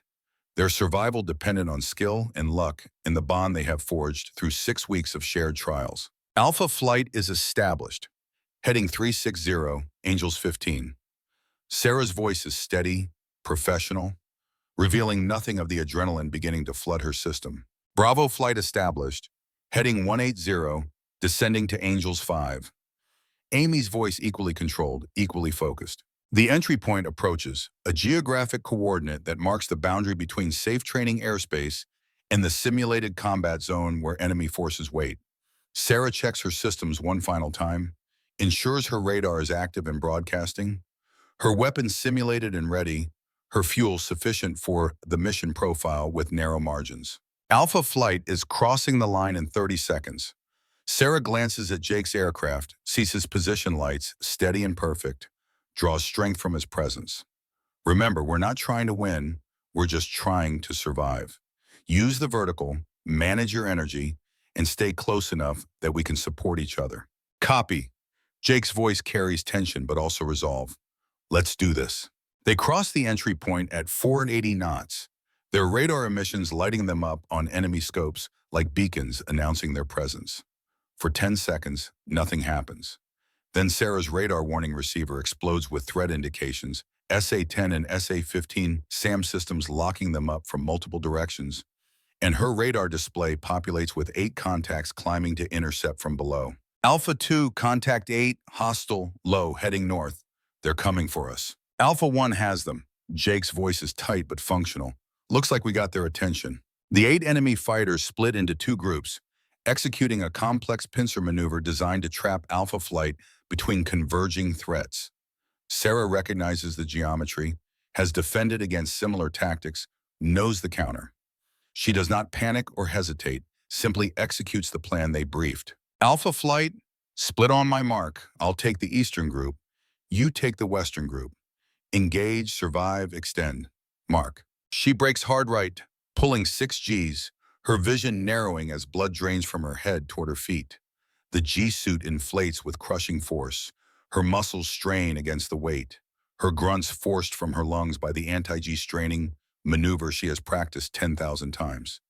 Through the tunnel of her vision, she sees 4 enemy fighters following her break, committing to her as their target. The merge is violent and chaotic, aircraft passing within hundreds of feet, everyone turning hard, everyone seeking advantage. Sarah flows through the chaos with practiced grace, not trying to achieve kills but simply denying her opponents the geometry they need. She pulls into the vertical, forcing them to follow, then rolls inverted and pulls down, creating separation and confusion. One enemy overshoots, his energy management poor, his tactics predictable. Sarah simulates a missile shot more from habit than intention, her focus already shifting to the next threat. The simulated kill is acknowledged grudgingly, reducing her immediate opponents to 3, but she knows another will replace him soon. Alpha 2 is engaged, 3 on me, holding. Jake's voice is strained but controlled, managing his own fight 2 miles away, trusting Sarah to manage hers. The next 8 minutes are the longest of Sarah's life, a continuous blur of maneuvering and threat assessment in energy management. She pulls Gs until her vision grays, extends until her speed builds dangerously high, climbs until her jet shakes on the edge of stall. Every maneuver burns fuel, every decision trades one problem for another, every second pushes her closer to the limits of human and mechanical capability.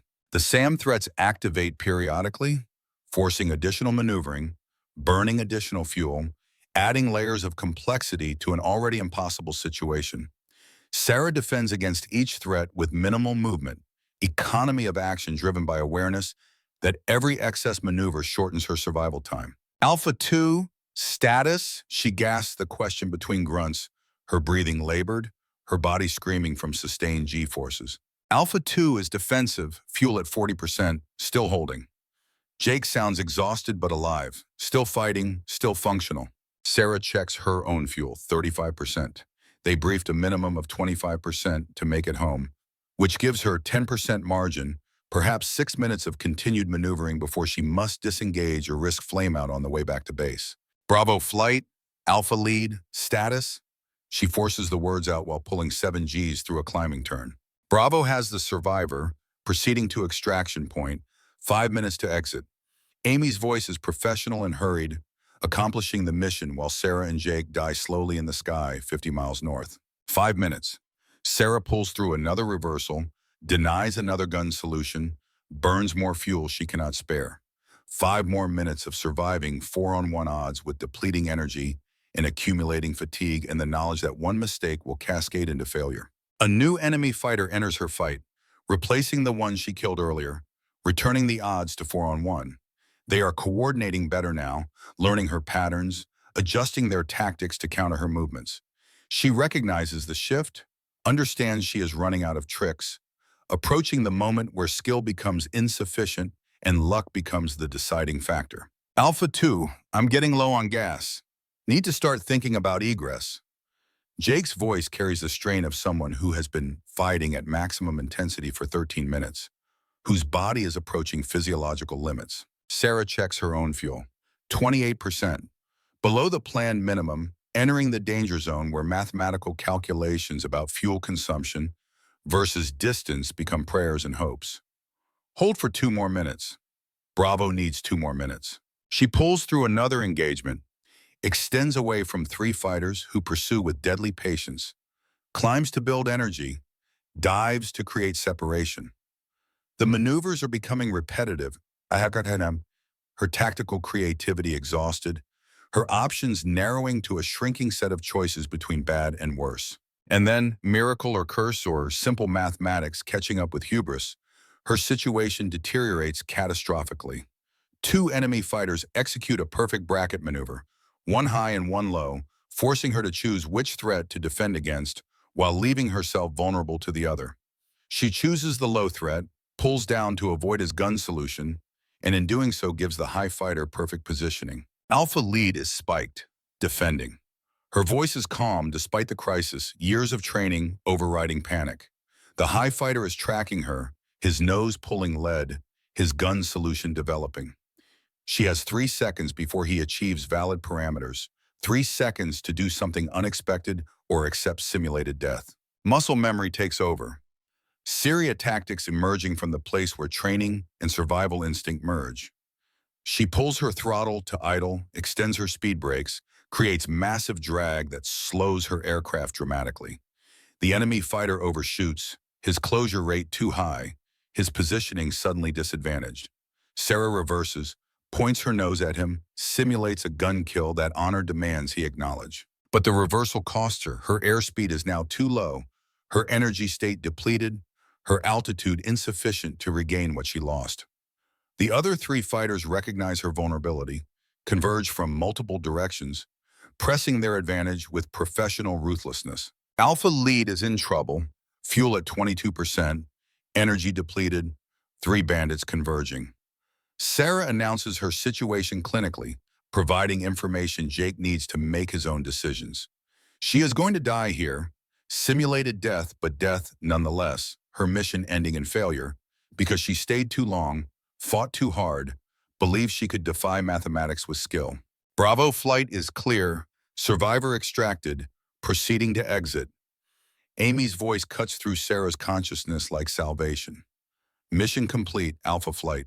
You're cleared to egress. The words hit Sarah with physical force, carrying the weight of success achieved and sacrifice honored. They did it. Bravo completed the mission. The survivor is safe. Everything Sarah and Jake have endured for the past 15 minutes was not in vain. Alpha 2, knock it off. Heading 270, egress to base. Sarah makes the call, her voice carrying exhaustion and relief in equal measure. Alpha 1, knock it off, same. She follows Jake's lead, breaks away from her pursuers, turns toward home, nurses her remaining fuel with desperate efficiency. The enemy fighters honor the knockoff call, breaking away, ending their simulated pursuit. Sarah levels her wings, sets her power to optimal cruise, calculates whether her remaining fuel will carry her the 80 miles back to Nellis. The mathematics are brutal and unforgiving. 22% fuel, 80 miles to fly, headwind component of 15 knots. She will arrive with perhaps 5% remaining, enough for one landing attempt, no margin for error or go around. Jake joins on her wing, his aircraft equally battered by the fight, his fuel state only marginally better. They fly together through the darkness, two warriors returning from battle, their bodies exhausted, their aircraft depleted, their mission complete. The landing at Nellis is routine despite low fuel warnings screaming in both cockpits. Sarah touches down smoothly, taxis clear of the runway, watches her fuel gauge drop to 4% as she shuts down the engine. The silence that follows engine shutdown is profound. The absence of noise almost painful after 15 minutes of sustained high-intensity flight. She sits in the cockpit for 30 seconds, hands resting on her thighs, head leaned back against the seat, breathing deeply and slowly, allowing her body to remember that it is permitted to relax. Through her canopy, she sees Jake climbing out of his jet, his movements stiff and careful, his body protesting every motion. Amy and Torch are already on the ramp, their faces showing the relief of people who completed their mission successfully, who trusted their teammates to survive impossible odds, and who have just learned that trust was honored. Sarah climbs down from her aircraft, her legs uncertain, her inner ear still processing the accumulated G-forces, her hands shaking slightly from adrenaline crash. Jake reaches her first, his expression showing something between awe and disbelief. We survived. His voice is rough, abraded by oxygen mask and shouting. We actually survived 4-on-1 for 15 minutes. That's not possible. Sarah manages an exhausted smile. Apparently it is. Amy and Torch join them, the four pilots forming a small circle on the ramp, their shared experience creating a bond that transcends words. Torch is grinning despite his obvious fatigue. Bravo flight had the easy job. We just flew fast and low, grabbed the survivor, and ran. You two fought the entire enemy force for a quarter hour. That's legendary. Lieutenant Colonel Shaw appears from the debriefing building, his stride purposeful, his expression unreadable. The four students straighten reflexively, military bearing reasserting itself despite exhaustion. Shaw stops 3 feet away, studies each face individually, then speaks two words that carry the weight of official verdict. Mission complete. The relief is immediate and overwhelming. They succeeded. Against impossible odds, with depleted fuel and overwhelming enemy forces, they completed the mission that only two classes before them had accomplished. Sarah feels something release in her chest, tension she did not know she was carrying, draining away like water from a broken dam. Shaw continues, his voice carrying rare warmth. I've reviewed the Acme data. Alpha Flight's performance was exceptional. You held superior numbers for exactly 15 minutes and 12 seconds, long enough for Bravo to execute flawlessly. Bravo's penetration was textbook perfect, your timing precise, your execution clean. He pauses. This is what teamwork looks like at the highest level. This is what I've been trying to teach you for 6 weeks. Not individual excellence, but collective capability that exceeds the sum of individual skills. He reaches into his pocket, withdraws 4 patches, the distinctive fighter weapons school instructor pilot patch that represents the pinnacle of fighter aviation achievement. These are yours. You've earned them. You've proven you can fly, fight, think, and teach. He hands a patch to each student, his presentation ceremony simple but profound. Welcome to the Brotherhood of Instructors. Use what you've learned here to build the next generation of warriors. Sarah takes her patch, feels its weight in her hand, understands that it represents not just her achievement, but Lisa's sacrifice and General Brennan's faith in every female pilot who came before and will come after. The patch is validation and responsibility simultaneously, proof of capability and promise of service. The debriefing that follows is detailed and exhaustive, Shaw dissecting their flight with ruthless precision, identifying moments where they could have executed more efficiently, decisions that worked but could have been better, tactics that succeeded through skill when they should have succeeded through planning. But underneath the criticism is profound respect, the acknowledgement that they accomplished something extraordinary. When the debrief finally ends, the 4 graduates walk out into the Nevada night together, too exhausted for celebration, too satisfied for sleep. They stand on the flight line, looking up at stars that have witnessed humanity's aerial ambitions for barely more than a century, cosmic newcomers in stellar timescales. What happens now? Jake voices the question they are all considering. We go back to our units, we teach, we build the next generation. Sarah nods slowly. That's the job. That's why we came here, to learn how to teach others to survive what we've survived, to pass on knowledge so they don't have to learn everything through trial and error. Amy speaks quietly, thoughtfully. We're going to change things. Not overnight, not dramatically, but student by student, flight by flight. We're going to teach them that gender doesn't matter, that race doesn't matter, that the only thing that matters is skill and judgment and courage. Torch grins. No pressure, right? Just reshape the entire culture of military aviation, one student at a time. They laugh, exhausted laughter that carries the edge of hysteria, the release of 6 weeks of accumulated tension and stress and fear. Then the laughter fades and they stand in comfortable silence. 4 warriors who entered as strangers and leave as family, bound by shared danger and mutual respect, and the knowledge that they faced the impossible and survived together. Sarah pulls out her phone, finds a message waiting from General Brennan, sent precisely at the moment their mission ended. 2 words that carry his monitoring of their progress and his pride in their success. She'd smile. Sarah reads the message twice, feels tears gathering behind her eyes, blinks them away because crying is not appropriate on a military flight line surrounded by colleagues. But the emotion is real and powerful.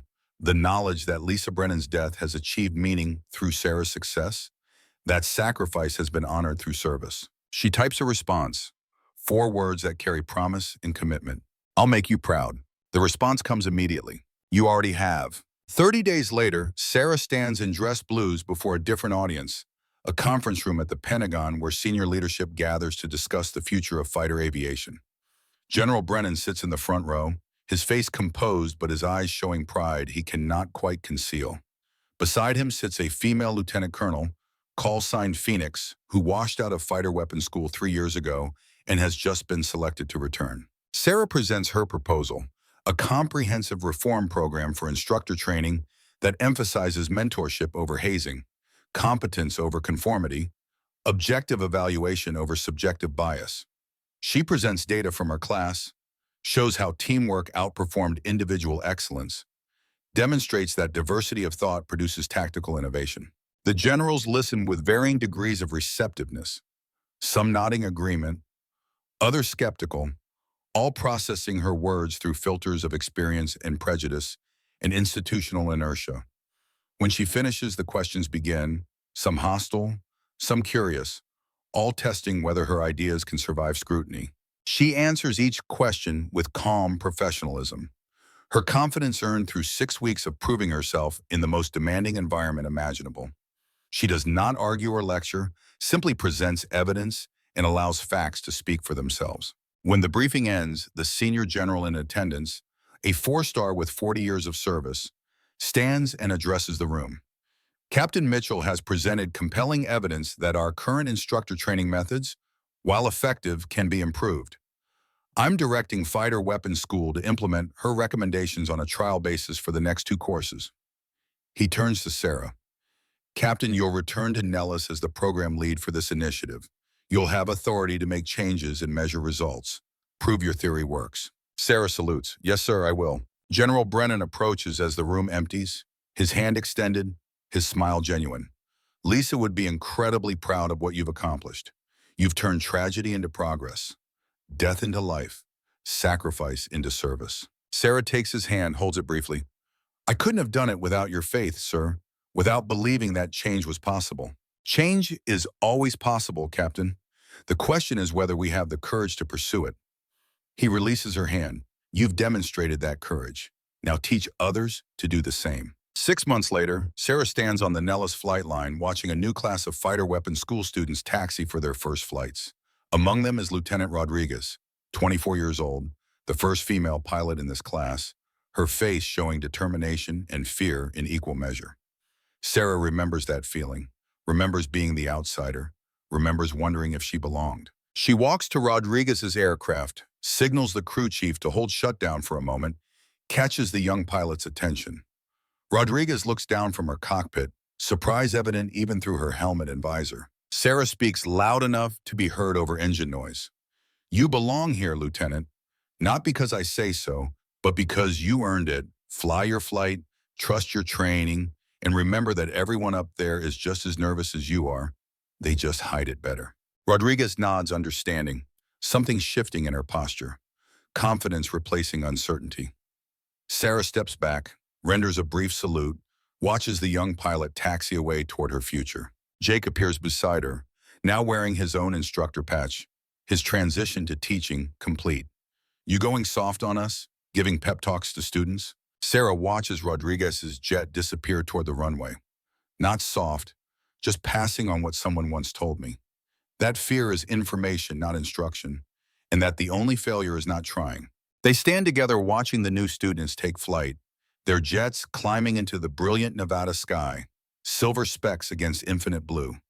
Somewhere in that sky, Lisa Brennan's spirit flies eternal, her sacrifice transformed into legacy, her death into inspiration, her dream into reality. Sarah pulls out her phone, opens the message thread with General Brennan, types 3 words that have become her daily affirmation and promise. Still flying, still teaching. His response arrives within seconds.